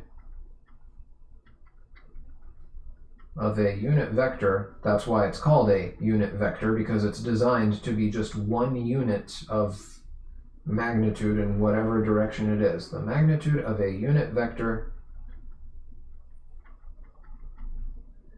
is 1, always 1. So 4 times a vector whose magnitude is 1 and whose direction is in the positive x direction, plus 3 times a vector of magnitude 1 whose direction is in the positive y direction. So if I were to represent I hat and j hat, I hat would look like this, right? And that's about 4 times the length. Maybe my drawing isn't exactly to scale, but somewhere around there. And then j hat would be this red vector over here. And ax would simply be equal to 4 I hat, while ay is equal to 3 times j hat. That's really all it is. It's just a change in notation, a change in the way we represent it. Why is this important? Why is it important to be able to write our vectors as a sum of multiples of unit vectors? Well, it helps us to differentiate and integrate vectors. It helps us justify using the properties of derivatives and integrals. If I want to get the derivative of a position vector, that would be a velocity vector, if I'm getting its derivative with respect to time anyway. So if I wanted to take the derivative of the vector A with respect to time, I could just do this. I could differentiate its components one at a time. I would be taking the derivative with respect to time of 4i hat plus 3j hat, which would just be derivative of 4i hat plus the derivative of 3j hat. Basically, what we conclude from this is if you have a vector written in either of these formats, then actually, even if it's not written in this format, even if it's just like this, if you're trying to take derivatives or integrals of vectors, then all you have to do is integrate or differentiate each component separately, and you'll get your integral. So the integral of a velocity, for example, is going to be the integral of its x component is going to be the integral of its x component plus the integral of its y component plus the integral of its z component if it has one. And then you recombine all those components using Pythagorean theorem at the end. That's basically it. And I am seeing more issues popping up here. What is going on with YouTube now? Oh, okay. There's nothing. I don't know why my screen keeps on doing this. It's happened a couple times recently. It just keeps on changing which half of the screen it's actually showing me. I don't like that, but I'll deal with it. Maybe I just need to solve this by getting a third monitor. And then after that, I'll run into another problem requiring a fourth monitor, I'm sure. Anyway, back to what we were saying here. So yeah, whether it's differentiation or integration, you can just do it one component at a time. We will see some examples next time where we have to do that. Other than that, what else can I do here? Oh, right, they wrote, so R is the typical vector that is used for position. They just wrote on the formula sheet, R equals A times I hat plus B times J hat plus C times K hat. All that really means is, A is going to be the magnitude of the first component of your position, plus B is the magnitude of the Y component, and if there's a Z component, C will be the magnitude of the Z component, which I wouldn't really expect to see because we haven't really dealt with the Z-axis much in AP Physics C Mechanics. Maybe in Electricity and Magnetism. That's a lot more 3D, so I could see more uses for the Z-axis there. And then they listed, right, if you write vectors in this format, then addition and subtraction of vectors is quote-unquote easier because you don't have to use sines and cosines to separate your vector into components, but it's not actually because it's any easier, it's just because you've already separated them into components in the first place. I mean, if it's given to you as components, then I guess that saves you a step, so I guess it could be easier in that sense, but otherwise it's not really anything new. So if you have a vector A whose components are AX and AY, and maybe even an AZ, or you could also write it as this. Whoops, not B. A Y J hat plus A Z K hat. And you have a second vector B that has an X and Y and Z component, whoops, and Z component. Then you can just add these two vectors by adding them one component at a time. Not really anything new, it just looks easier, but it's really the same thing we've been doing this whole entire year, or however long this series has been going on for. We started in what, late September, so we'll say October, November, December, January, February, March, and now we're in mid-April. So that's what, 6.5 months, if I'm doing my math right, which I'm probably not because I'm trying to do too many things at once, mentally anyway. So yeah, if you wanted to do A plus B, if you just want to add the vectors, well, since they're already separated into components, all you have to do is add the corresponding components, and you get, if you use this angle bracket notation, you get AX plus BX for the X component of the new vector, and AY plus BY for the Y component, and AZ plus BZ. Or if you use this unit vector notation instead, you get AX plus BX I hat plus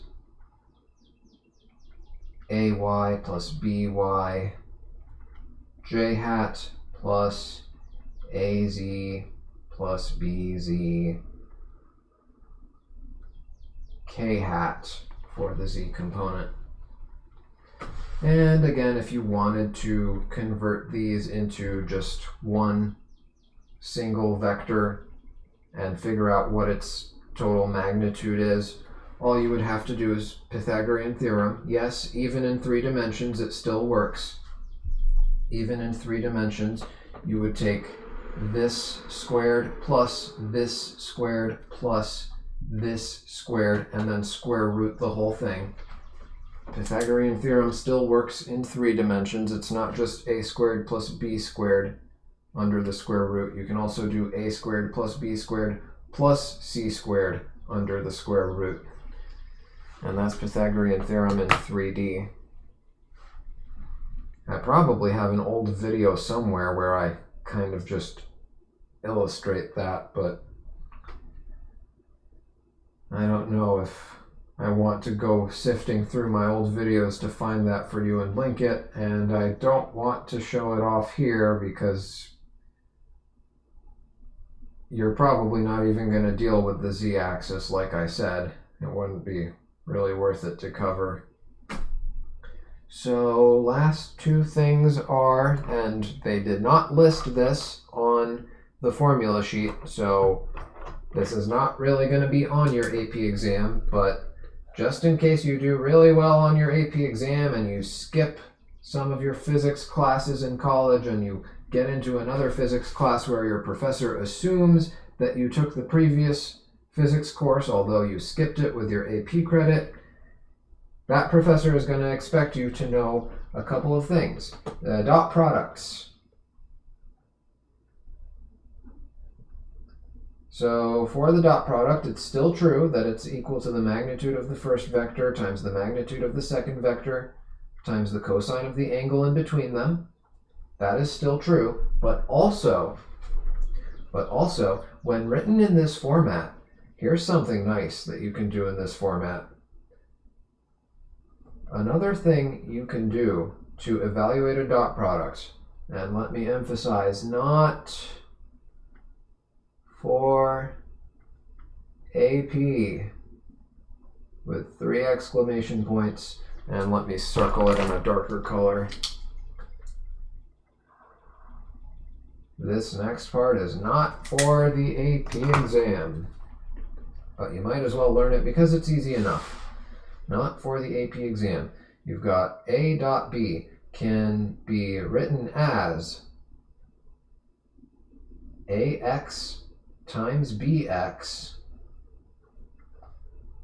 plus AY times BY. And if it has a z component, if either of them have a z component, then it's also plus AZ times BZ. So when it's written like this in angle bracket notation, you would do first component times first component plus second times second plus third times third. Or over here, the I hat components multiply, J hat components multiply, K hat components multiply, and then you add all of those products. That is another way to find the dot product. And what's also nice about it, apart from it just being a really simple sum of multiplications where you don't have to actually find an angle and come up with a trig function, the other thing that's nice about it is that it can actually help you find this angle if you need to find it, because finding the magnitude of A and the magnitude of B should be easy enough. You just use Pythagorean theorem. You would just take these components, square them, add them, and square root them.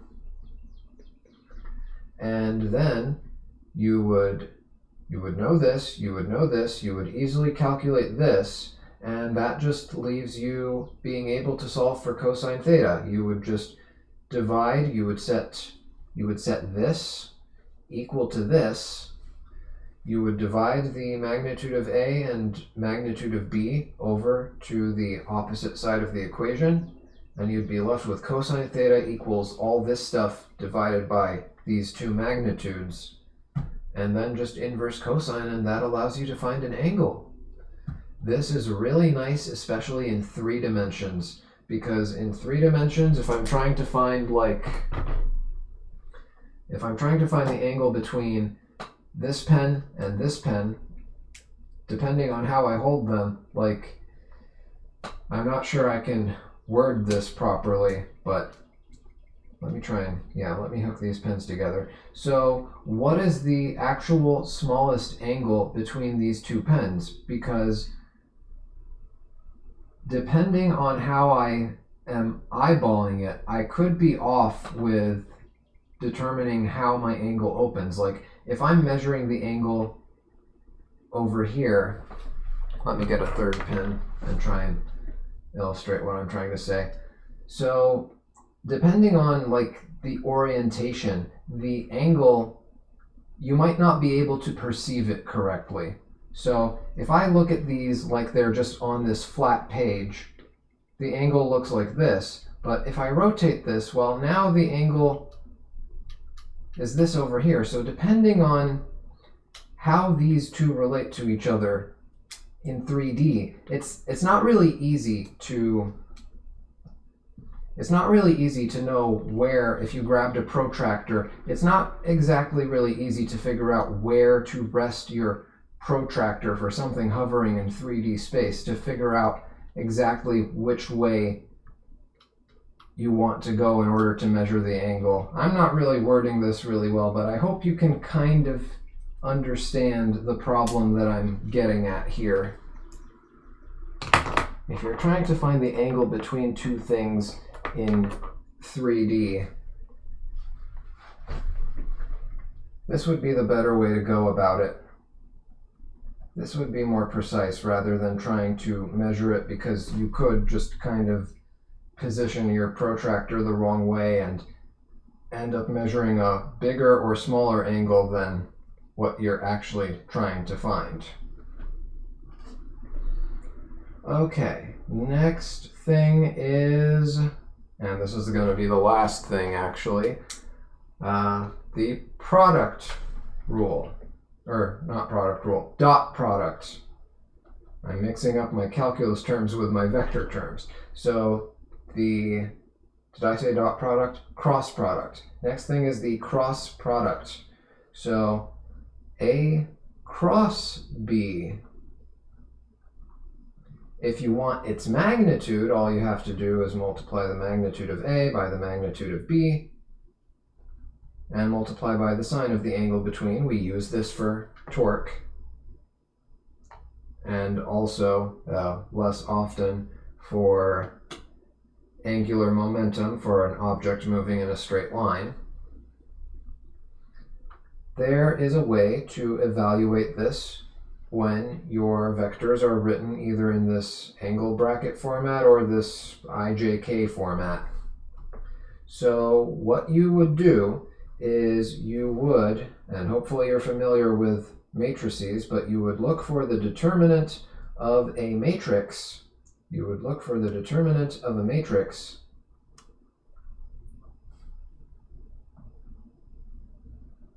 If this isn't familiar to you, don't worry too much. You'll learn it eventually. You would look for the determinant of a matrix where the first row of the matrix is I hat, j hat, and k hat. The second row of the matrix will be the first vector in your cross product. The order does matter for a cross product. Cross product of A by B is different from the cross product of B by A. Whoops. A, Y, and AZ. And this only works, by the way, for vectors that have 3 components. It can't work on two-dimensional vectors. Well, with two-dimensional vectors, you would just give both of them a z component of 0, and then that would work. And then bx, by, and bz. So if you haven't done matrices before because your pre-calculus teacher had to skip that chapter to make time for the more important stuff, I would recommend getting the OpenStax textbook for pre-calculus and reading through it and learning some basic matrix operations. But here is how you get the determinant of a 3 by 3 matrix. You would take this and then ignore everything to the left and right of it and everything above or below it. So you would do I hat times, and then you take whatever's left over here, and you would do AY times BZ minus AZ times BY. You would take this first diagonal minus this second diagonal. So you would do AY BZ minus AZ BY. And then that multiplies by I hat. Next, you do basically the same thing with J hat. So you kind of want to read it from left to right, and once you get all the way to the right, you loop around back to the left, is the way I like to think about it. Other people like to think about it as just doing left to right without the loop around thing, and they just alternate signs, so they go plus, minus, plus, minus. I don't like doing that because it makes more sense to me to just do the loop around thing. You'll see what I mean in a minute. So I'm going to go plus, which is not what most people do. I'm going to go plus, and then with the J hat, let me do this in a different color. And then with the J hat, I'm going to ignore the AY and BY and the I and the K, and I'm going to have AZ times BX. So I like to imagine it like the AX and BX continue over here, like it wraps around.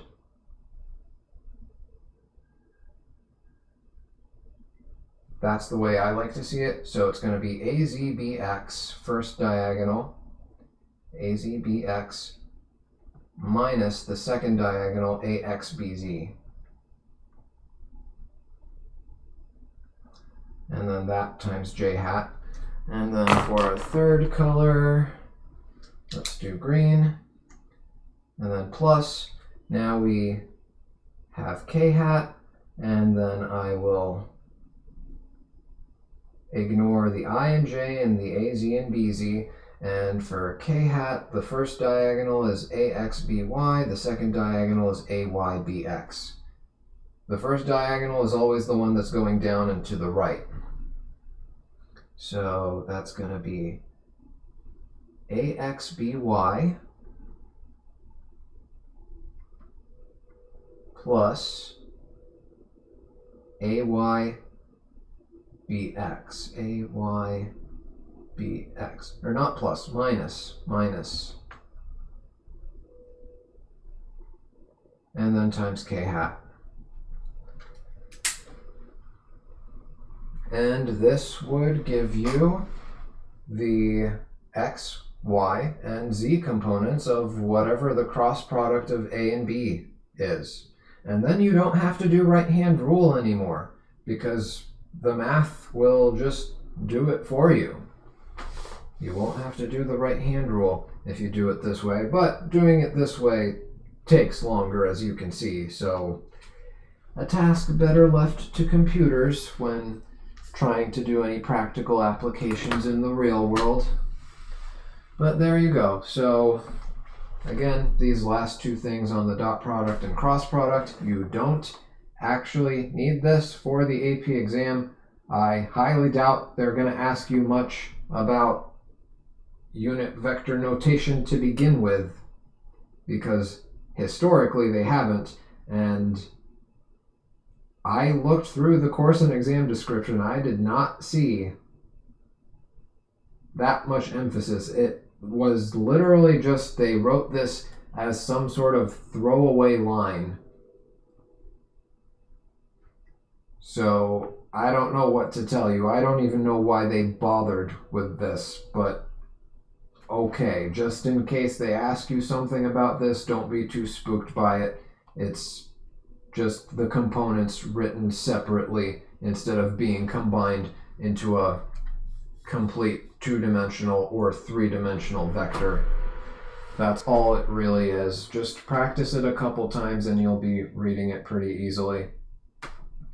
And yeah, I guess that is it for today. So next time we will apply some calculus stuff to this. The book that I'm going to be pulling my calculus-based problems from does use this unit vector notation, so at the very least we'll get to practice with it there, in case you're alarmed by any of this stuff, but it's really not that bad.